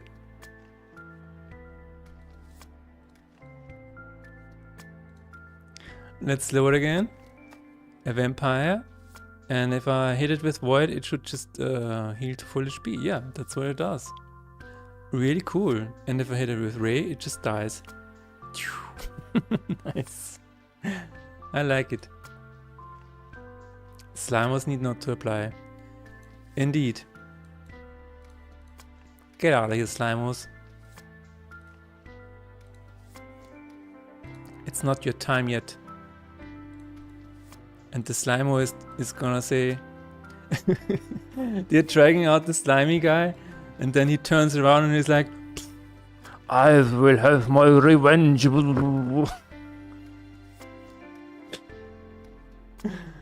Oh no.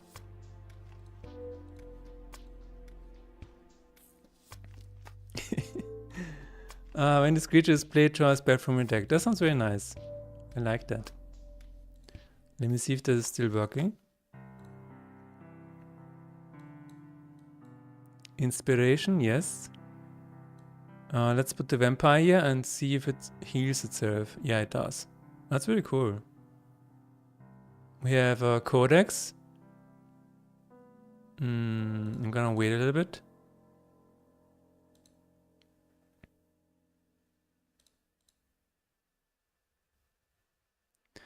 Alright. Codex, I should draw a spell now. Yes, it happened. It actually happened. That's really cool.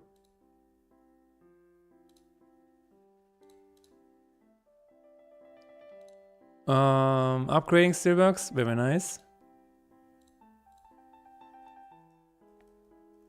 So this is complete now. Oh my god. We actually got something done. How is that? Worksheet. Vampire is complete, and now we have the Crusader. This is actually the same as Robber, so when this creature takes a killing blow, 10% is dealt, regained as phase. Okay, let's see. Should be relatively straightforward.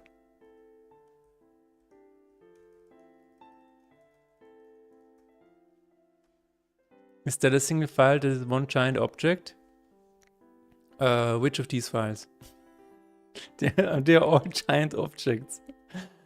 they have so much code that they have developed gravity. They have moons already. That's how large they are. And you know you're deep into a game when your code is developing moons.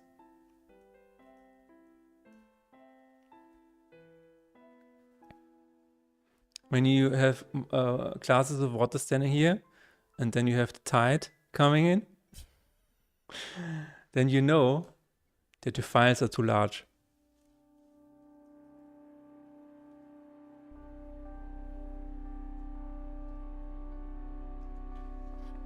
When the moon hits your eye, I mean, this is another problem, yes.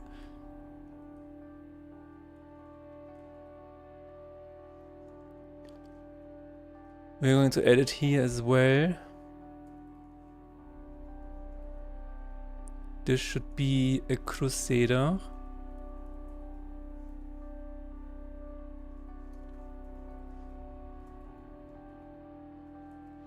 I saw a book today. I'm gonna quickly mention it because I thought it was interesting. The book is called What Comes After. It's not Expedition 33 related. We do not it's not for those who come after, it's what comes after. And this is a book from the, if I'm not mistaken, it's a book from the 70s, right?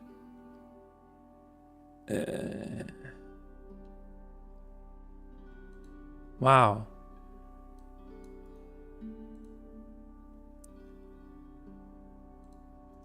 Oh my god. Maybe I have the wrong book. Oh no. Isn't this it? Oh, this is the wrong book. Oh my god. This is a novel. Wait a minute.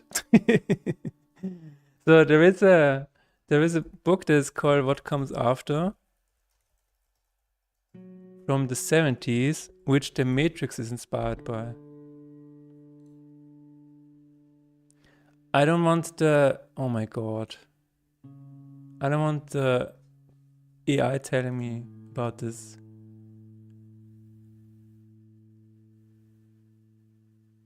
Oh my god.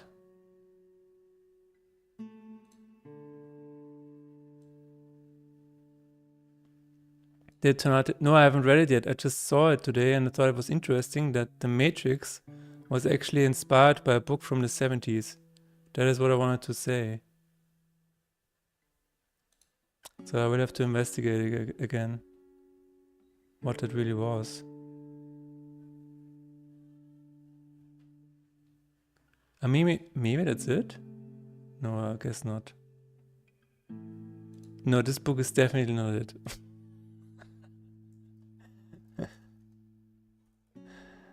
Oh my god.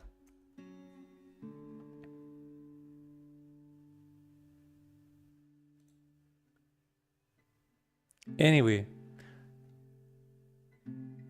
I thought it was interesting that The Matrix was inspired by this book, because it also talks a bit about, you know,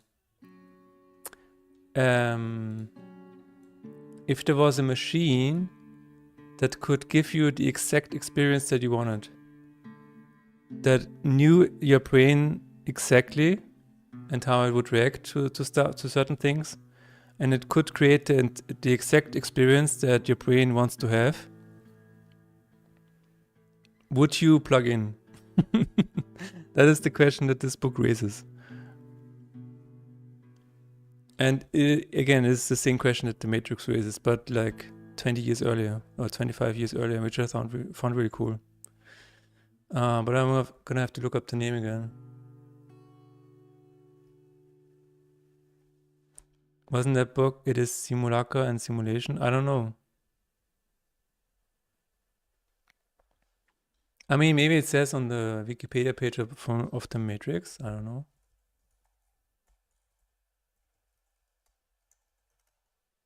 Let me find it. We need Simulacra. Okay. Well, what happens if you have a simulacrum on it? What does a simulacrum do?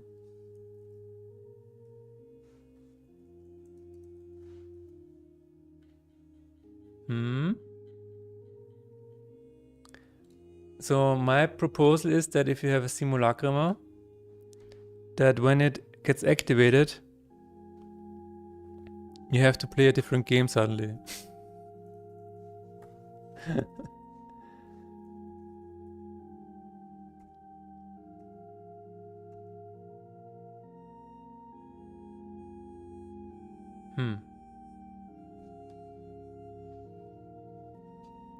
That's interesting. Maybe the dude was just wrong.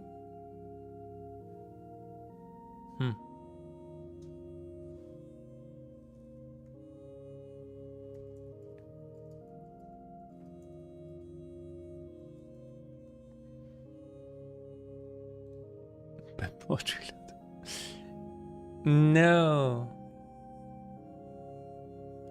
Oh yeah, maybe you're right. Simulacra and simulation.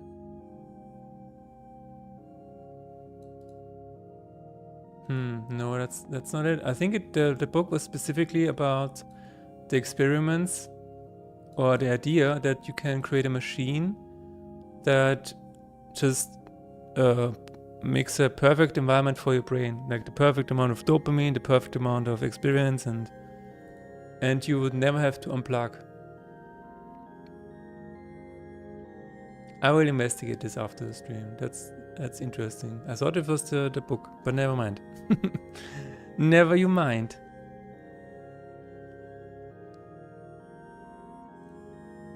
Apparently not.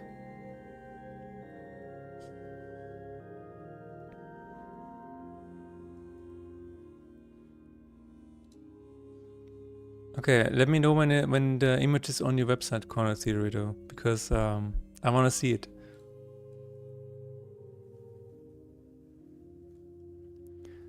We are going to add a new lacquer today, and it's called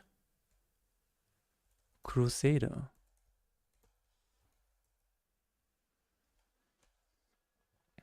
And it is the same as rubber, just a little bit different.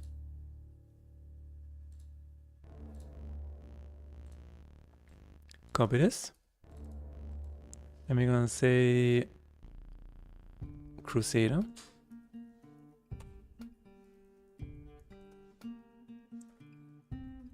And what this does, we can just copy it from here. When this creature, blah, blah, blah. Move it over here.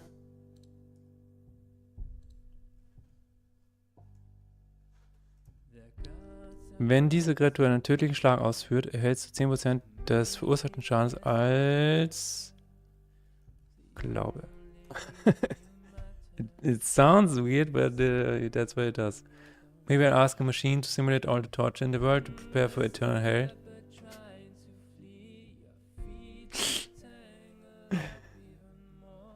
I think there is a movie about that, right?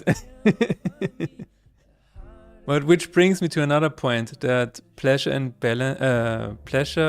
pain are on the same balance scale, which is really, really interesting. When I did my talk about dopamine, I read a book about, exactly about this issue, about this topic. And it's called Dopamination. So this book explains the pain and pleasure balance, which is really, really fascinating. Check that one out. When you use a simulacrum, you trigger desert of the real, which makes all your cards fake versions of your actual cards that do the same thing, but you just feel bad. Ah. Oh, okay. You just feel bad.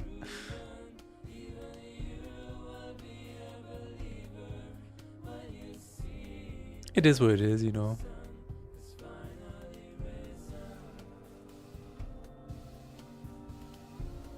Crusader gained faith. Player here gained faith. Oh my god. What do you mean? Is that not a... That is not an iterator. Holy crap.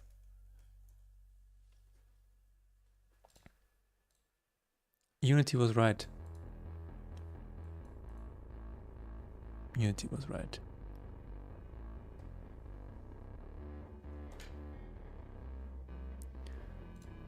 Let's see if it is working now. I guess I forgot to import the new language, but that's fine. I can do it again. Seriously, I would ask to simulate the last 7 minutes after death when the body shows a movie from memories in life. That's a very specific one, hey. That is very specific.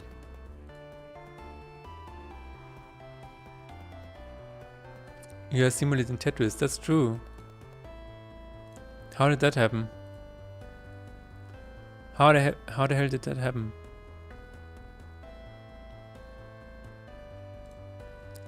Corner theory. Are you gonna be in San Francisco in March at GDC?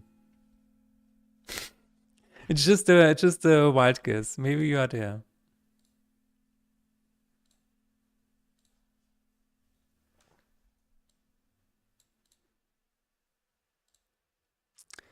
I am really looking forward to it, to being there. I won't. Alright. Very sad.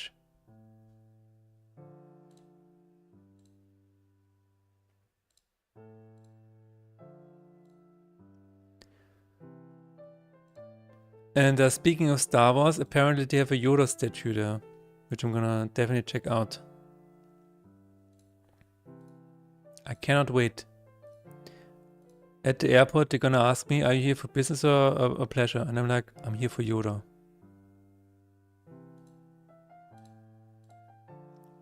Bring me to Yoda.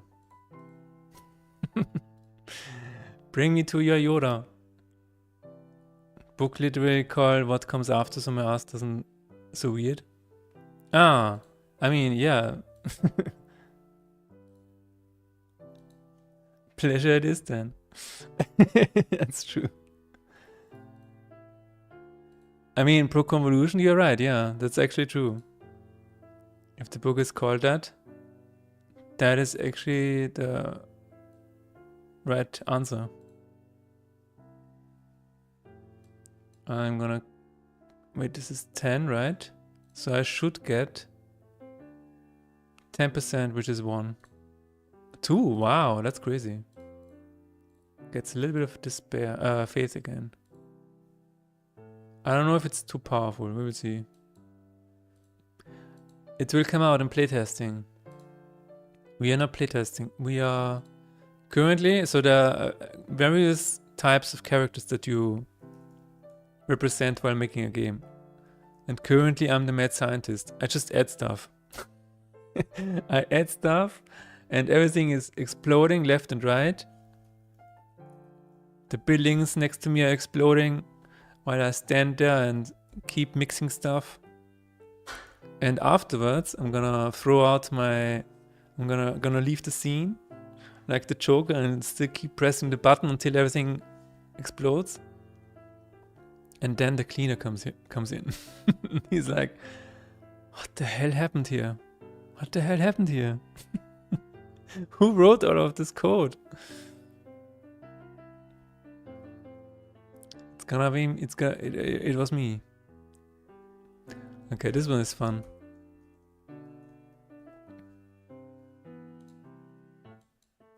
You know what they should ask at the airport? Pain or pleasure? Are you here for pain or for pleasure? That's what they should ask.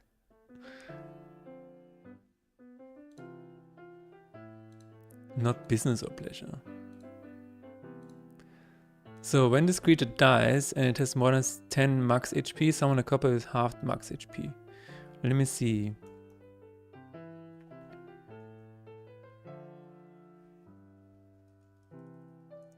Encore. How many do I have left? 1, 2, 3, 4. 4 left. Oh my god.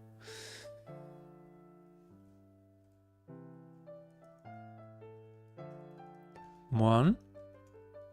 Encore.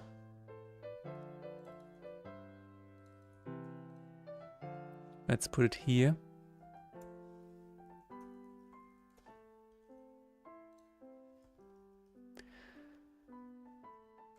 If this creature dies, summon a copy. So what am I gonna do? Should I summon it here already? Or afterwards? I think afterwards, right? Die and then... Doesn't die stop the coroutine? Actually, I think machine who's simulating emotions spanned by all possible organizations in the world. Like imagine how far human violence will go with this thing.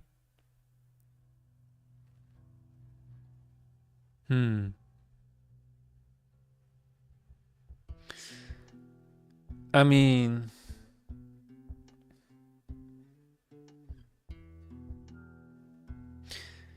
Isn't it almost the same when you play Last of Us 2?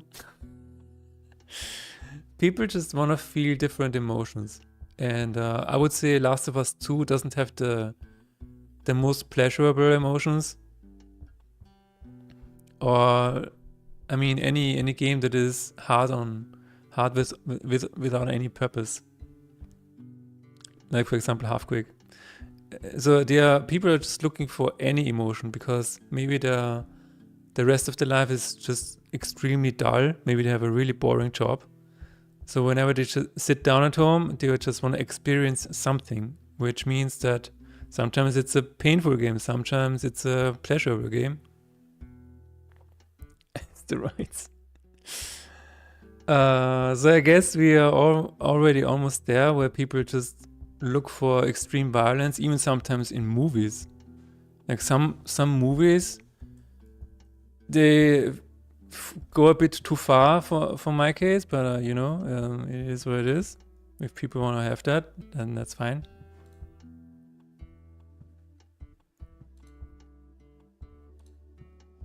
Asteroids makes you feel emotions when you lose. See? That's it. Move from deck to lane. Okay, I think this is the perfect spot. If has modifier. Encore.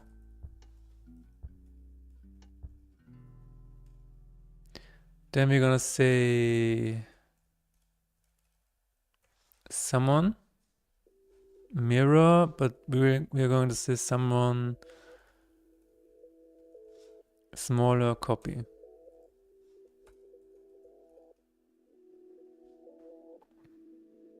My fiance is curious to know what kind of movies you like to watch.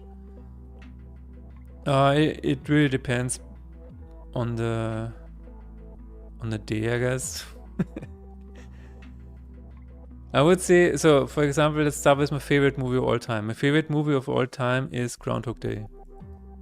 I think this is my absolute favorite movie. I can watch this forever. I can watch it forever. Isn't that funny? So I kind of like movies that have some kind of aspiration, some kind of inspiration. I don't know.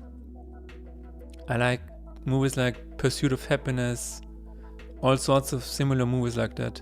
There was a movie with what is it called? The Founder. The Founder is a movie that I really, really enjoyed.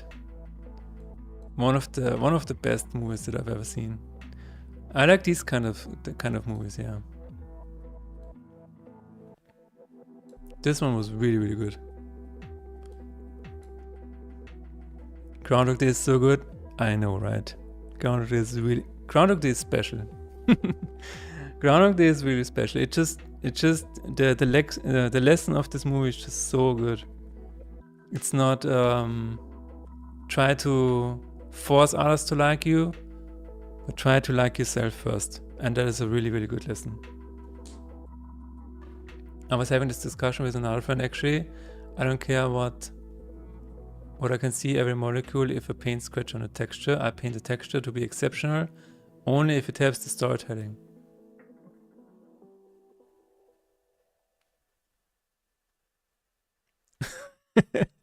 Okay, wait a minute. I'm trying to find the connection here to asteroids. So you're saying the textures in asteroids help with the storytelling? It's like why people watch gore videos. It's someone with strong emotions, no matter what kind. Yeah, although I do think if you watch gore videos, you are maybe too deep in it. You maybe need to take a step back or take a break. I don't know. But usually, for example, I cannot watch gore videos anymore because once you have seen stuff in real life, it just reminds you too much of that, and you don't wanna relive that. You know, you don't want to relive that.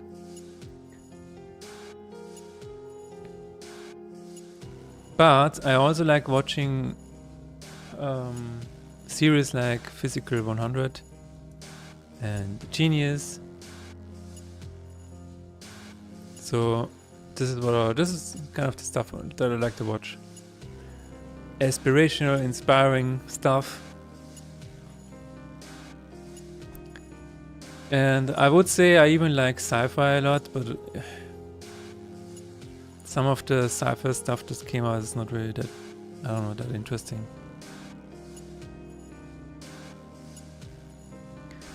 I mean, AAA games are becoming too real and less interactive, that's true, yeah. Forgetting about economy and gameplay, yes. That's true.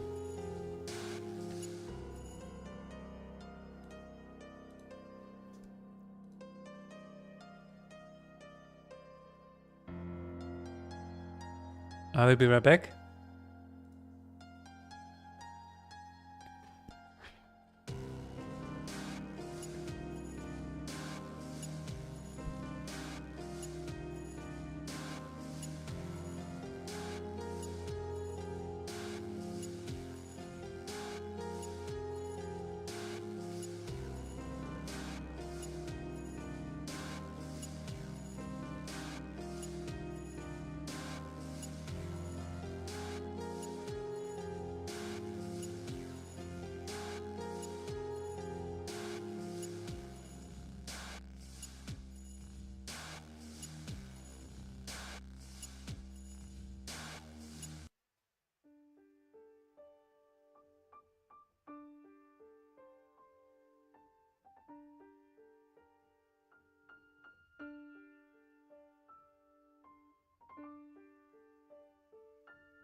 I don't watch gore videos. For me, it's a real disgust, especially for those who constantly watch it and get pleasure from it. Yeah, it's to those people, I would say, you know what? You are on the wrong path.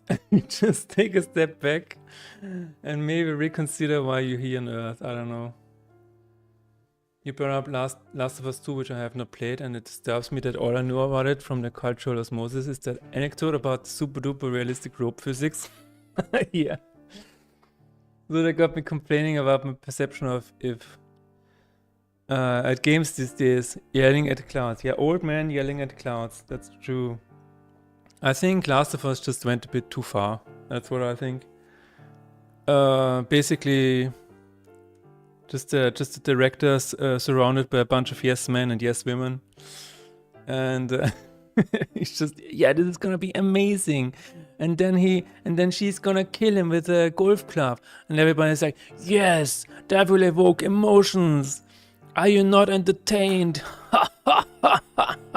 And it's gonna look so realistic, and it's like, I just wanna play Balatro, please. just give me Slay the Spire, or please. Go is a type of content that you will definitely see if you venture even slightly outside of the Indian safe zone, even if you don't want to.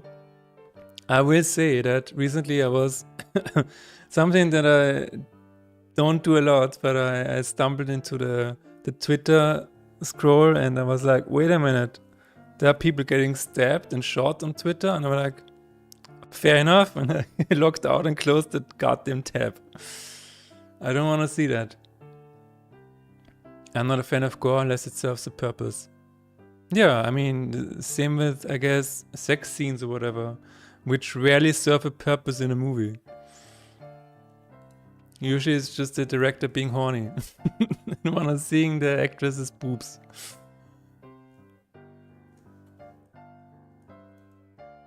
But yeah. Do we have... Is this done? No, this is not done. Oh, we're not even close to done. Yield, return. Summon smaller copy. There we go.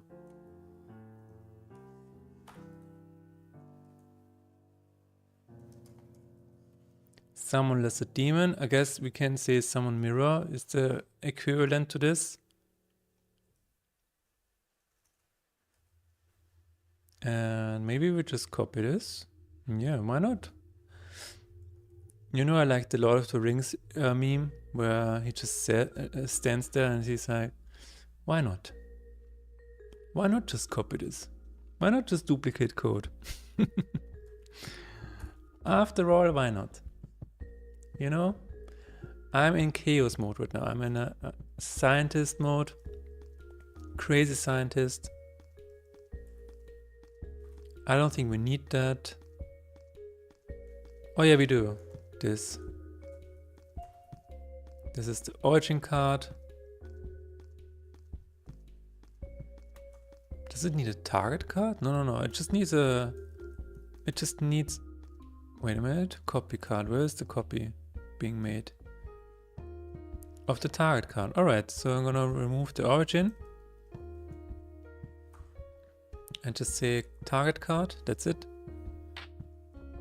You know the other trope I hate? Having lots of god to show that guy is super dead now, and they keep bringing them back anyway. So the guy keeps scaling to absurd levels. Right.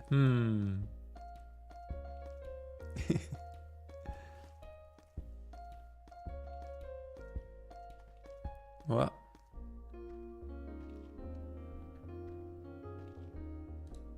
What does that do? Origin card.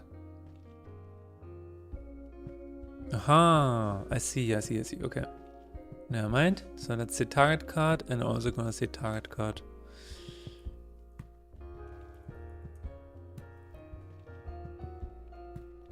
Bleach? Oh, anime bleach, I guess. Get full save state, apply from save state, generate new UID. Lane is... I don't know what. About to die, make sure it doesn't copy it. Yes, inflict summon, that's correct. If target card is an enemy, set it to enemy. I'm kind of worried this is the absolute same code, just with one difference. Do I want to do this? Do I want to make a generic function out of this? By the way, when I see high poly with high resolution textures score in games, I wonder what the story behind it is, and I really hope that it's procedural generation and not real photos transferred to textures. That is a very good question. The only thing that I know is that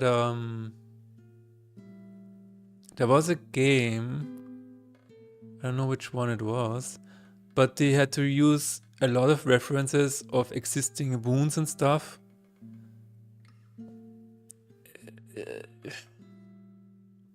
It's not funny, you know? I don't think that's fun to make. They cut the stools to ribbons every fight, and next episode is just a few bandages and he's as good as new. Maybe it was Mortal Kombat, I don't know. But I guess it's pretty much every game that has any kind of wounds or slashing or whatever, so... I'm not the biggest horror guy, but after 3 episodes of Welcome to Derry, I can say the show does something right, at least to me. Alright. I don't hate Bleach, by the way, but the scale the gore and it gets desensitizing. Yeah, the desensitization, or what it's called, is that's how they get you. But what I'm also talking about is there was a movie recently that I really wanted to watch. It's called, I think it's called The Long Walk, right? Yeah. The Long Walk sounded really interesting. Oh god. Because it has a really simple setup, and I like movies that have a simple setup. But what I always do, because I don't like surprises anymore in movies, okay? I can't handle surprise anymore. I wanna sleep. So what I do is I go to the parent guide for every movie that I'm gonna watch. Every time I do this. And 10 out of 10 times I see the parent guide and I just don't want to watch the movie anymore because it's just too much. I'm not even gonna read out what they're going to say here because it's then it says, yeah, the first one is particularly gruesome. And it's like, yeah, okay, then I don't want to watch it. I'm sorry. I don't want to have to see all of that. I kind of want to see how the story goes, you know? And I think you could make the movie without gore. I know that sounds maybe crazy of me to say this, but I would watch the movie if it didn't have any gore in it. Or not a lot of, I don't know, on-screen violence or whatever. Just give me the drama only. You know, I would probably... This is how I watch a Squid Game. I didn't watch the original Squid Game. I watched the live version of it. Because then people just pretend to die. And it's totally fine. This is what I want to watch. We joked about it a couple streams ago. Americans made a horror movie about walking. It's supposed to be shocking. Oh. Just imagine you're employed in a big game company and they gave you the task of making textures and sent you a lot of photos. Yeah. That's surely there's something that some people deal with every day. Yeah.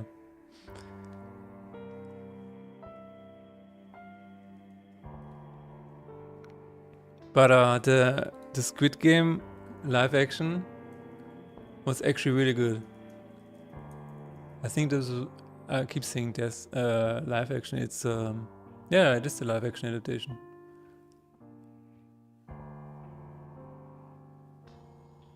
I don't know. I watched this really funny. Anyway.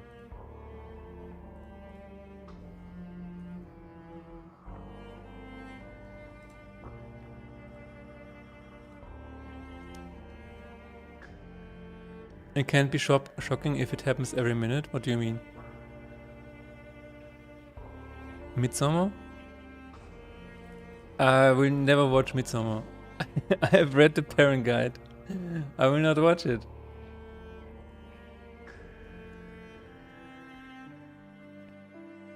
This is also... I think it is also a movie that could have a version without everything bad happening. I don't know, that's just...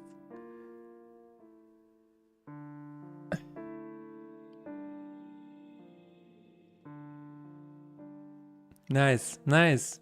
Just great. Awesome. Midsommar has good pacing of the horror. Better not read the parent guide on Welcome to Derry. Yeah. And then it's like, yeah, I watched these movies. For what reason? Is it because I feel like an adult while watching them? Is that it? What is the reason why I watch movies like this? It's really strange.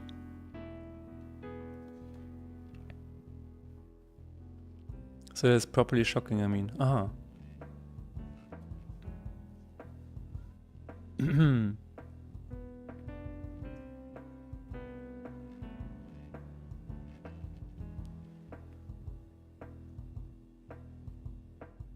Yeah, I don't know. This is a tough one.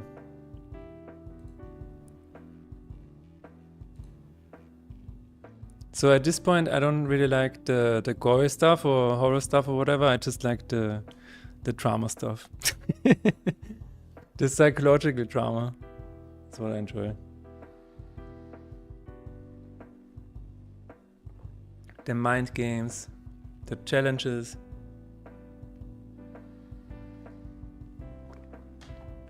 Where it's about people overcoming just games or simple challenges and stuff. And they have to fight themselves a little bit to overcome their own fears. This is what I want to watch. This is nice. I love horror, I just can't watch it. I get scared too easily. Yeah, exactly. That is exactly it. I love horror vibes. And if you give me a horror movie that is just vibes and nothing gory or no jump scares or whatever, that is likely a movie for me. For example, I watched Nosferatu in the cinema because my friend Jesse Mike invited me. I'm like, yeah, sure, let's see. How bad can it be? 20% of the movie was a porn movie, first of all. And I'm like, okay, clearly the director watches a lot of porn, I guess. And I mean, yeah, the other part was just a lot of gore, which is fine. It wasn't that fine. But I will say the atmosphere in Nosferatu was really, really good. Like the sound design was really good. The sets were really good. The music was really good. It was very inspiring. So I'm still glad I watched it, but I don't know about the sex scenes. It was really not necessary. When the protagonist sees someone die for the first time, by that point in the movie it feels really brutal and shocking and you feel what the character is feeling. So I guess a lot of other horror movies fail to do that well. Yeah.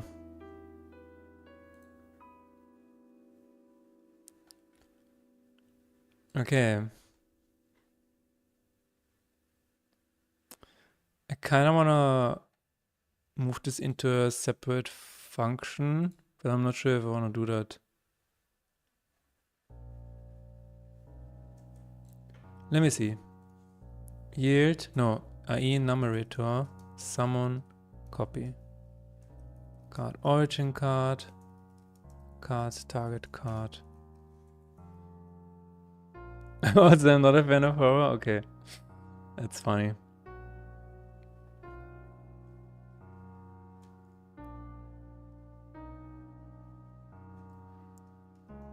So yield return, summon copy. Origin card and target card. Yay. And yeah, this is the wait a minute, this is a problem. No, it's not a problem. I can just add a flag here if I want to. So I will just say smaller copy. We're going to do the same, but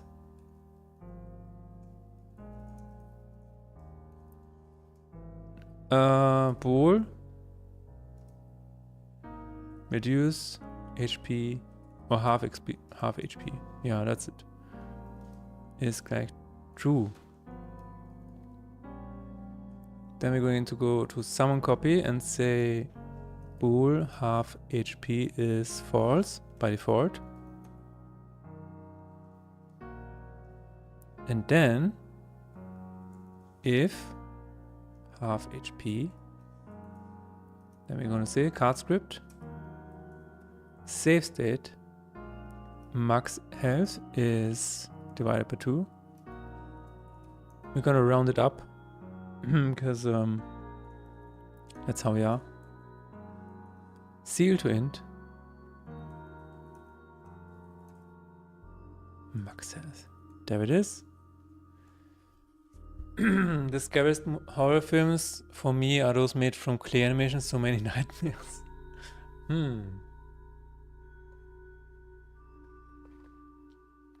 Movies about existential dread. I mean, that's just how we are normally, right? Yeah, exactly.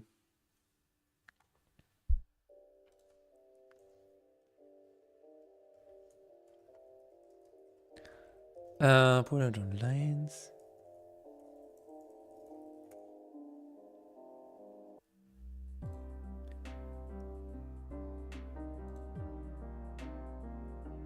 There was recently a comic about this.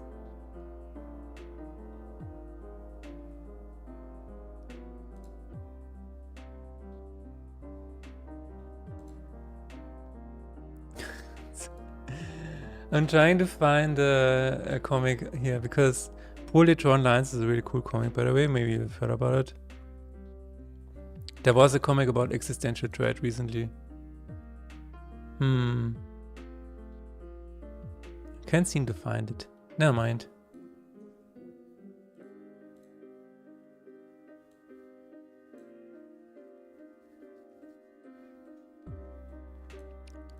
Cube 2 Hypercube really stuck with me afterward and had nothing to do with the gore. Remind me what it was about, because I've completely forgot about this movie. I watched it, but I completely forgot.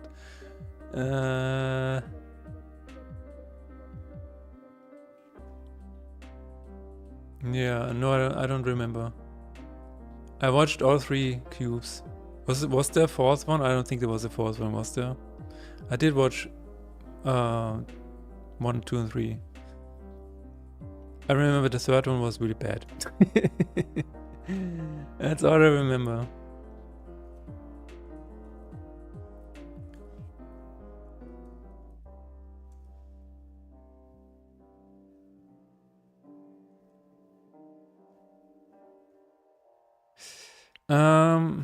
I'm not sure if this is gonna work, but oh well.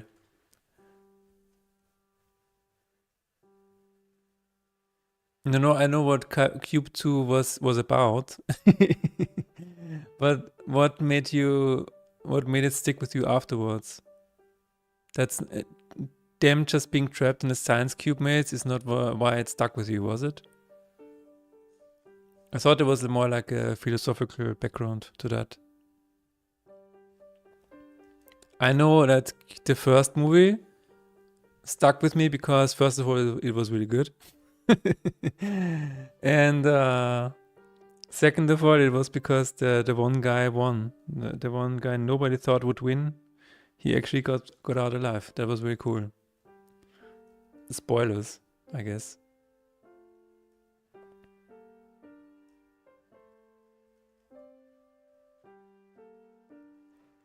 Kazan? What is that? The scene showing the zoomed out cube being infinite. Ah. Alright. What do you mean with Kazan?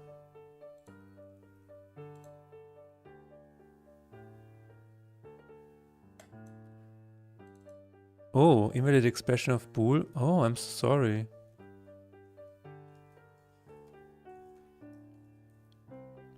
Are you happy now? Yes. Ah, the guy that left the cube, the mental disabled guy. Oh, wow, I didn't even remember the name. That's crazy. That was a long time ago.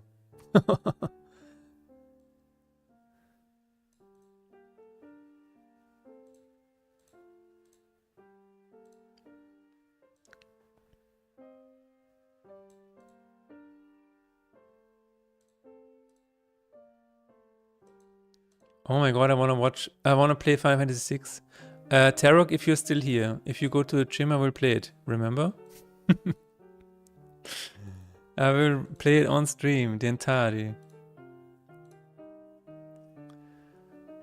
Alright, let's add a lacrima, a quacrima,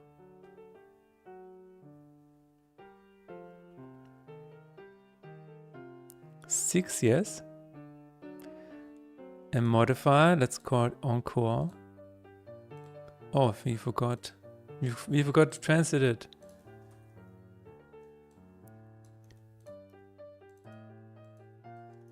Encore.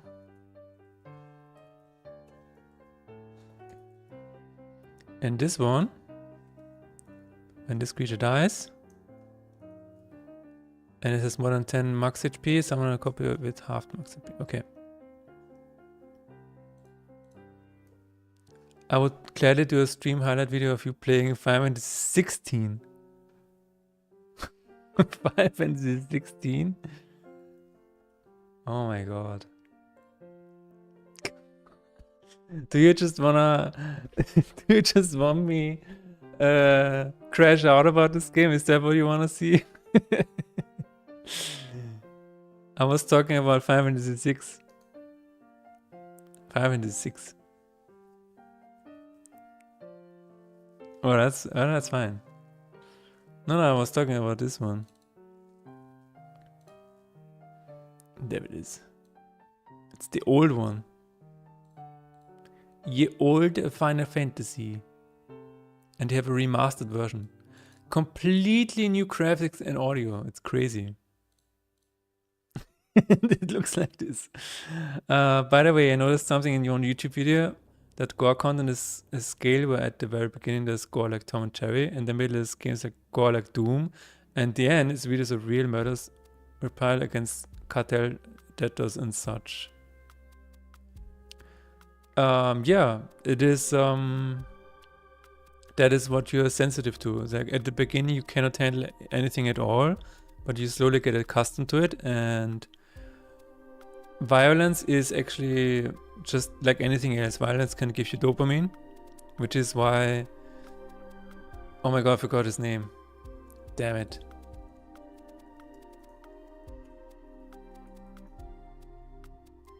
Quentin Tarantino, which is why Quentin Tarantino said violence is just entertainment, and it's funny.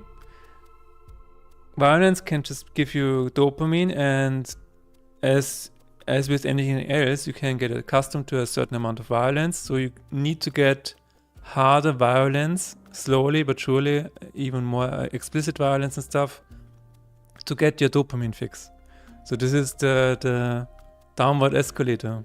And this happens everywhere. This happens with pornography, for example. You start with the basic stuff, but you need to have the more extreme stuff later on to even get any reaction in your brain, any amount of dopamine, right?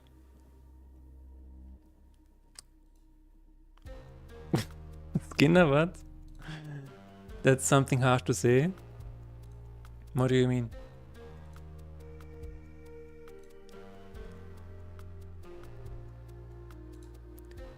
Alright, I'm so looking forward to this. Cannot wait. There's one problem here. It says Famous monocopy.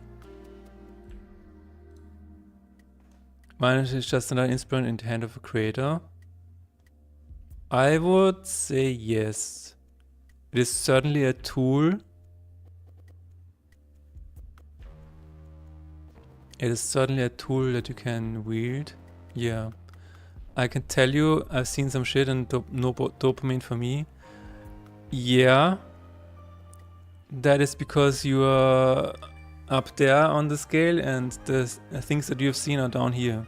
So they are not giving you anything, you're actually disgusted by it. But have you ever heard of the phrase, it's an acquired taste? You say that, funnily enough, with a lot of things that are addictive. Coffee, smoking, alcohol. That is really strange, isn't it?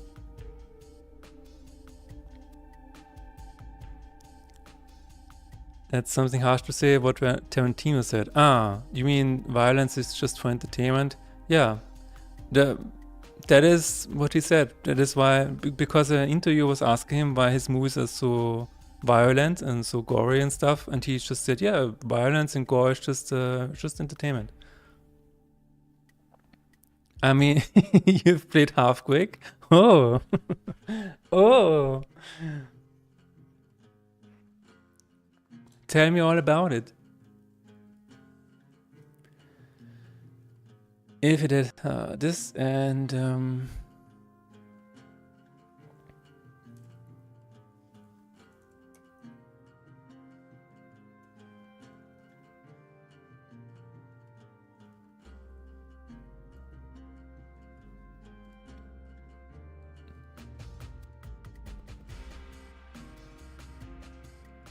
well, yeah, this is usually how it goes.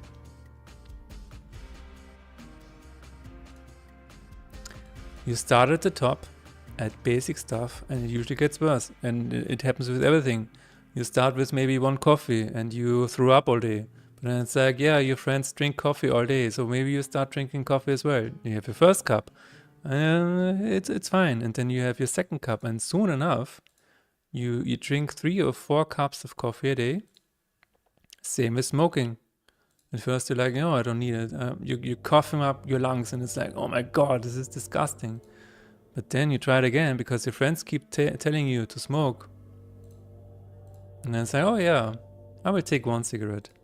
And then it's a package, and then it's 2 packages per day, then it's 3 packages per day. Same with alcohol. It's everywhere.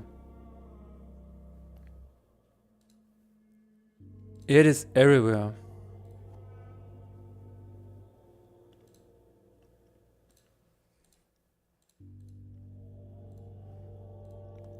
Oh, I have not translated it yet.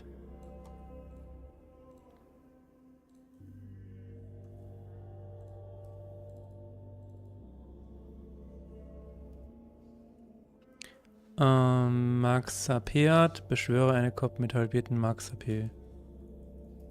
That's it. Let's import that.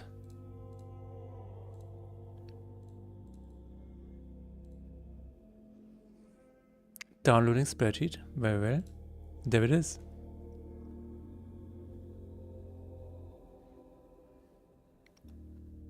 So the fact that you're saying is you've seen some shit and there's no dopamine, that means you're still a good human. That means you're still fine in your head, I mean.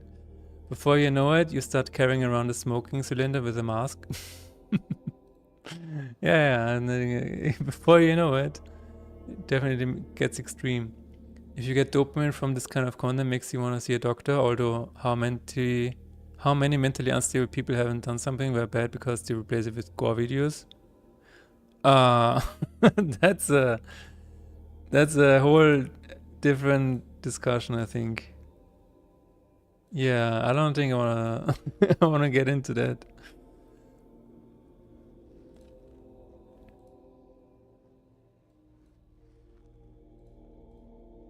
That is a whole different discussion.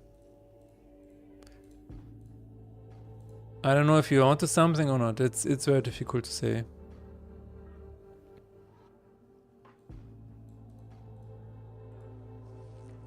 I'm gonna say one sentence and then close this topic.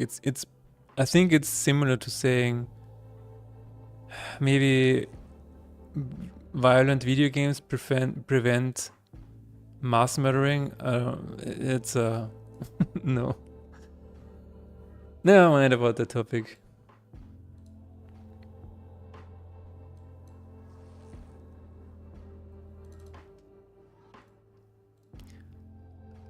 Encore, where is it? Oh, I didn't even set it. Fair enough. Let's go to our next fight.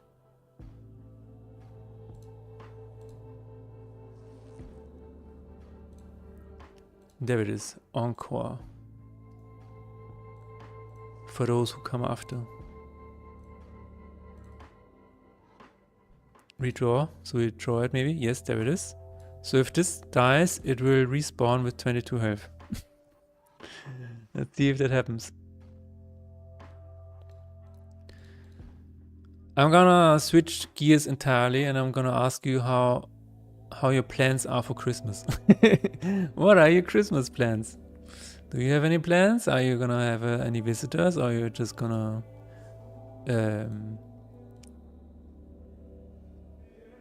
you know, not do anything?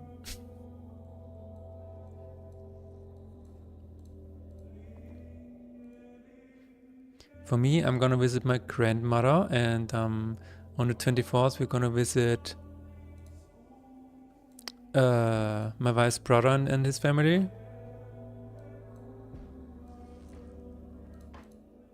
And it's gonna be a good old jolly time. A jolly good time. Honestly, absolutely no plans for Christmas. We don't know what to do. Fair enough, fair enough.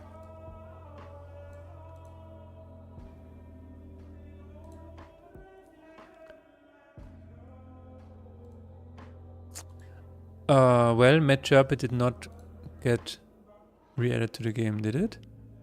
I don't think it did. No, it did not. No. Let's look at the code. My plans for Christmas: don't commit suicide. Pro convolution, my god. I have several friends who cook at several apartments on different days. So your calendar is like full of where to go next. Or do you even go to different apartments on the same day? It's like a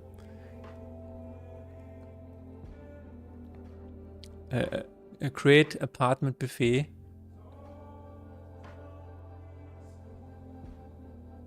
Oh, that's not true. No, that is true. Wait a minute. Debug log has encore.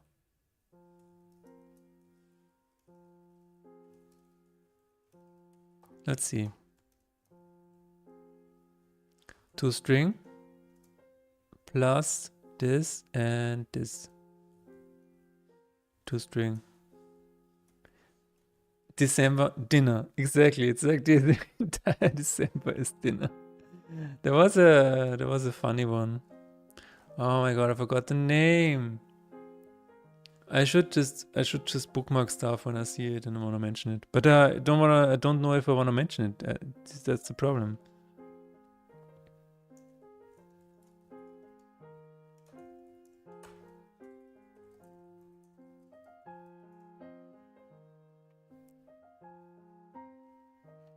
No, can't find it. Never mind.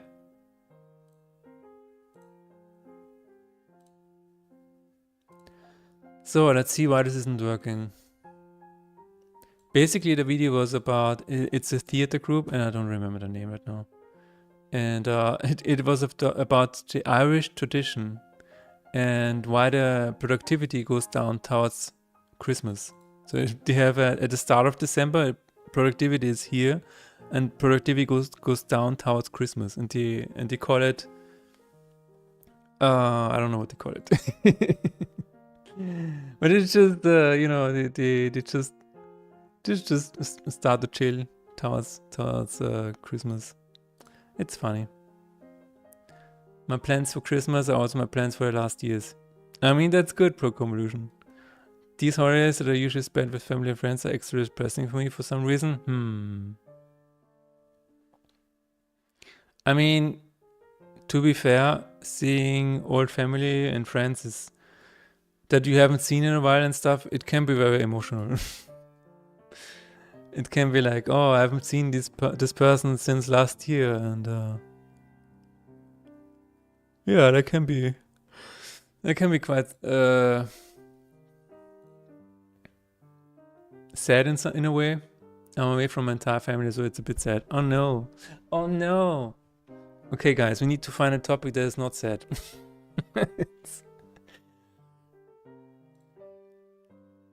Some people, it's been a decade. Yeah, that's crazy.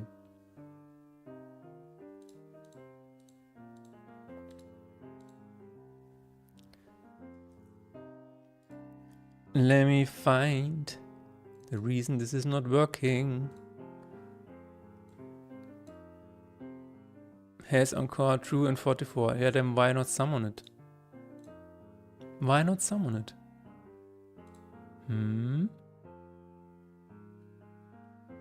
There we go. It has encore It has current max health is 44. It is greater or equal than 10. Here's a joke for you guys. Thanks, Render Punk. give me a good joke. Summon copy. If target card spell is about to die, is that? Oh shit. That's the reason. A man walks into a store to buy bread on January 1st and asks, is your bread fresh? And the clerk replies, no, it's from last year.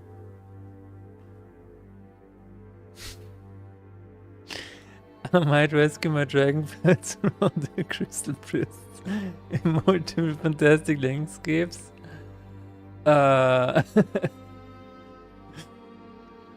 Okay, Conrad, wait a minute, how old are you again?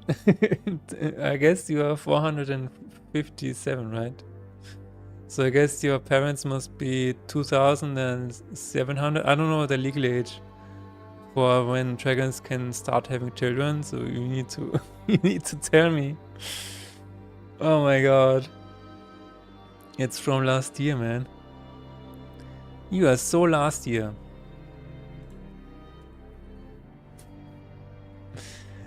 Okay, we need to do this before. Can we do it before is the question. Oh yeah, we can. Yes, we can. Let's do it here. Alright.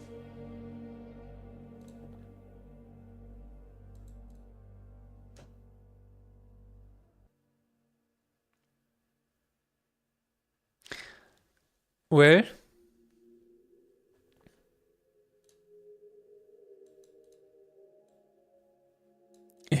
any more jokes?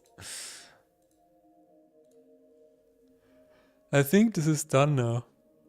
Let me see. It should work now. Can we just kill it?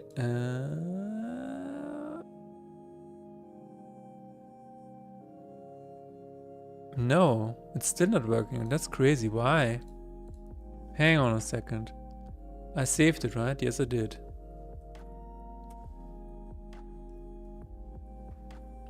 About to die is not set.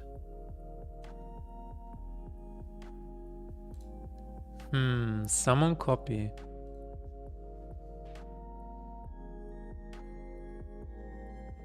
Get current health is below 0. Ah, that's the reason. Okay, we need a boolean. Yeah, we just need a ignore being dead. Is false. If not ignore being dead.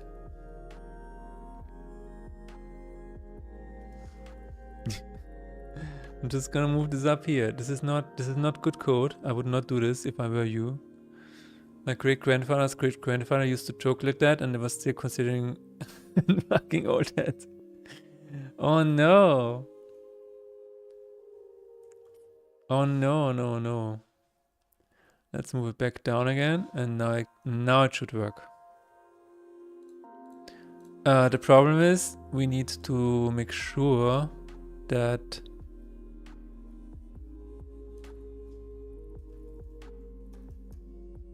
is dead is also false. About to die and is dead. Yeah. Alright. So now it should work.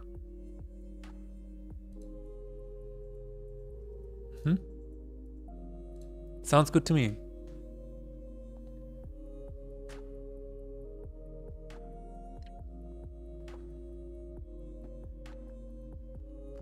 What did the old head say to the man? Oh no.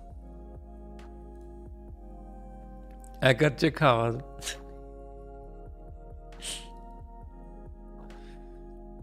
Bearded anecdotes are an art form.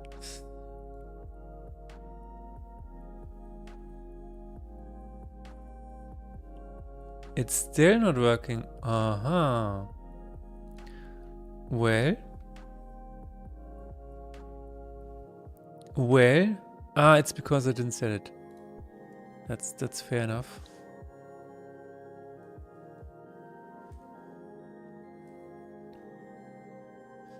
Summon copy.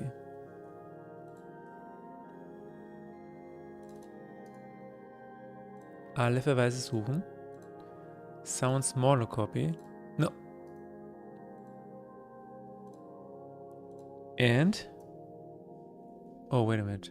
It's right here. Half HP is true. Ignore being dead. Just ignore being dead. It's okay. Just you can stand up. It's fine. You're not dead.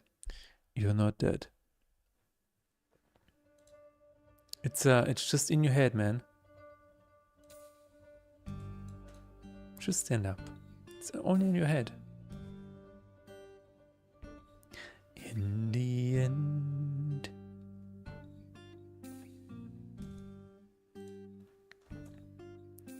Alright. Now it works. There it is. But it has the same amount of health. Okay. So, what the hell? It has 44. It needs to be at 22.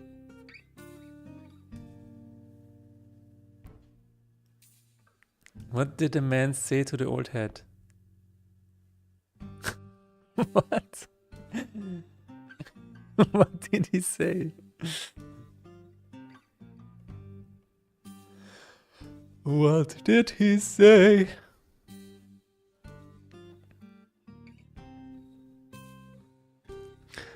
Oh my god, a talking head.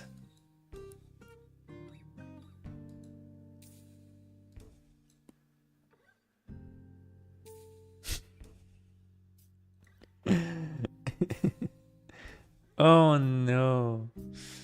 Summon a smaller copy. Summon copy. Half HP is true. If half HP, give me...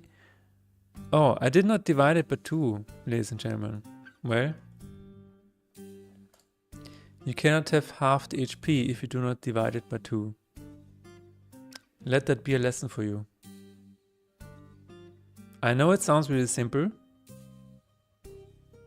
but it's a lesson that I've learned through hardship. This time it should work. I think we've written code that works.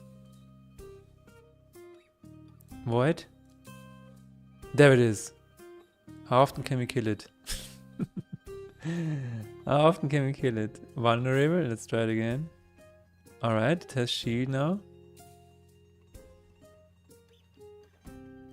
It has stone skin, so it's gonna be amazing for testing. Oh yeah, there we go. Now it's at 11. And it got stone skin from my... That's really funny. I like it. I'm gonna try it again. It has 10 now, so it should die. Oh, no, it had a little bit more. Yeah, that's fine. But now it should actually die for good. Okay, that's kind of funny. The unkillable Nixinali, or Matt Chirpy, I should say. This is actually Matt Chirpy. All right, let me test it again. There it is. Matt Chirpy is at half HP, ladies and gentlemen. Still not sure if this is overpowered or not, but we will see during playtesting. This is not the playtest phase, this is the crazy scientist phase. It just keeps going. There it is. There it is. And now it's dead. Yeah. And now it's no longer coming back. That's really cool. I like that. I don't know, it's just funny. I like fun interactions. It's not just increase attack by the total times you have seen autumn in your life. I mean, that would be kind of funny, but I would need to check your ID on the beginning of the game. Yeah. Let's see. So Encore is done.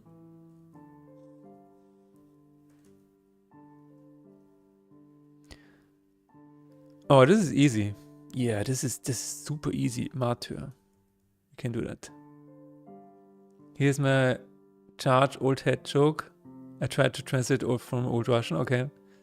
Two guys are talking. One says, "Dude, do you know that what the professor who lives above you is gay?" Oh. The other replies, "I've been sleeping with him for 4 years now, and only now I found out he's a professor."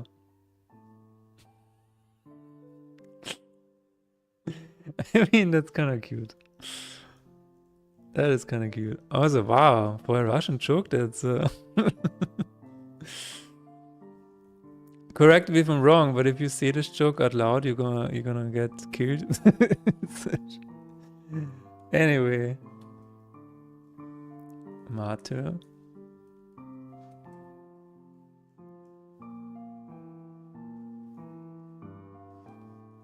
It is added here, and you need to edit here as well.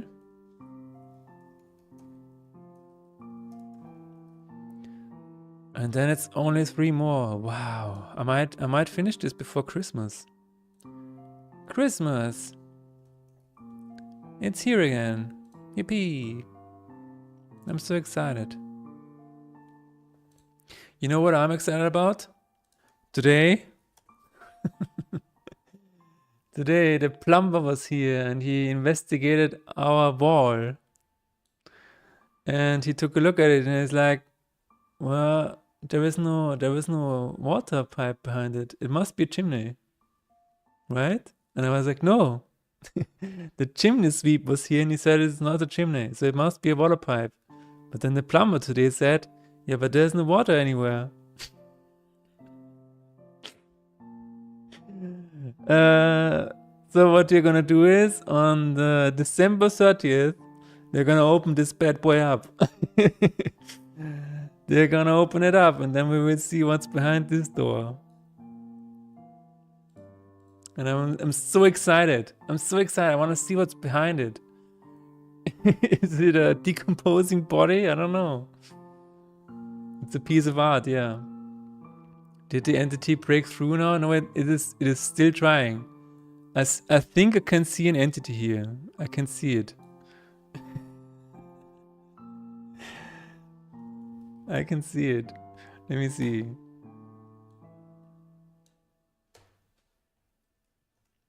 I think you're right, Taruk.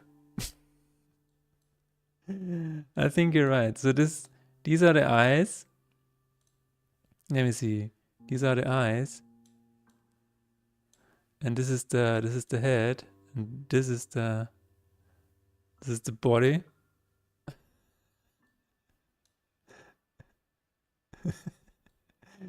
And here we have this, and this is the behind. And so in the end, it's maybe it's a bunny. Oh my god. Oh my god, maybe it's the Easter bunny. Oh no. Maybe it's the Easter bunny. And you know what? Santa is responsible. Yeah. He was hiding the Easter bunny because he was fed up. And it's fucking Christmas now. It's not Easter. Easter is later. It's not Easter at the moment. Oh my god. This can be used as a card background? I'm not sure. But yeah, now we know it's the Easter bunny. Oh my god, he's trying to, you know, he was dead. But now he's going to be alive again. Oh my god. Yeah, it's the bunny from Donnie Darko. No. Maybe you wait long enough, you don't need to open it up, it will open itself up. Yeah, maybe it will just dissolve. It's the old hole in the wall, probably a man living in there. Yeah, the hole was made for him. And you know what happens when the hole is made for you. What did the helmet say to the head rag? Please add leg primer to the game. God damn it. Gosh darn it. Cornet Theory did it again. God damn it. All right.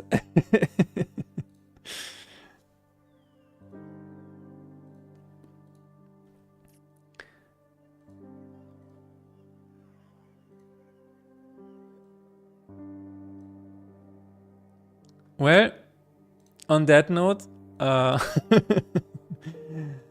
everybody who celebrates Christmas, I wish you a happy Christmas. This is gonna be not the last stream of this year, but it might be last stream. I don't know when I'm gonna stream next, to be honest, because the next 2 weeks are a bit weird. I'm definitely not gonna stream this week anymore.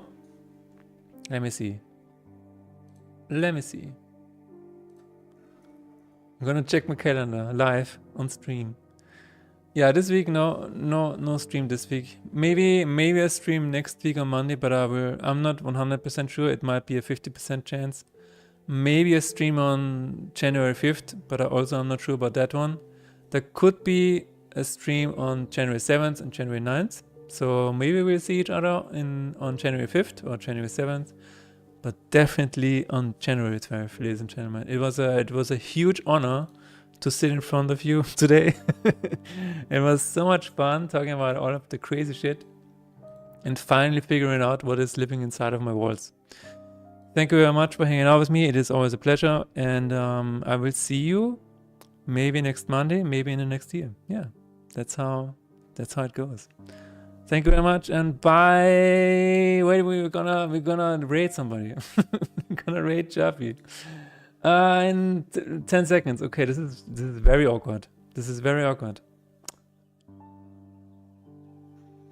Oh my god.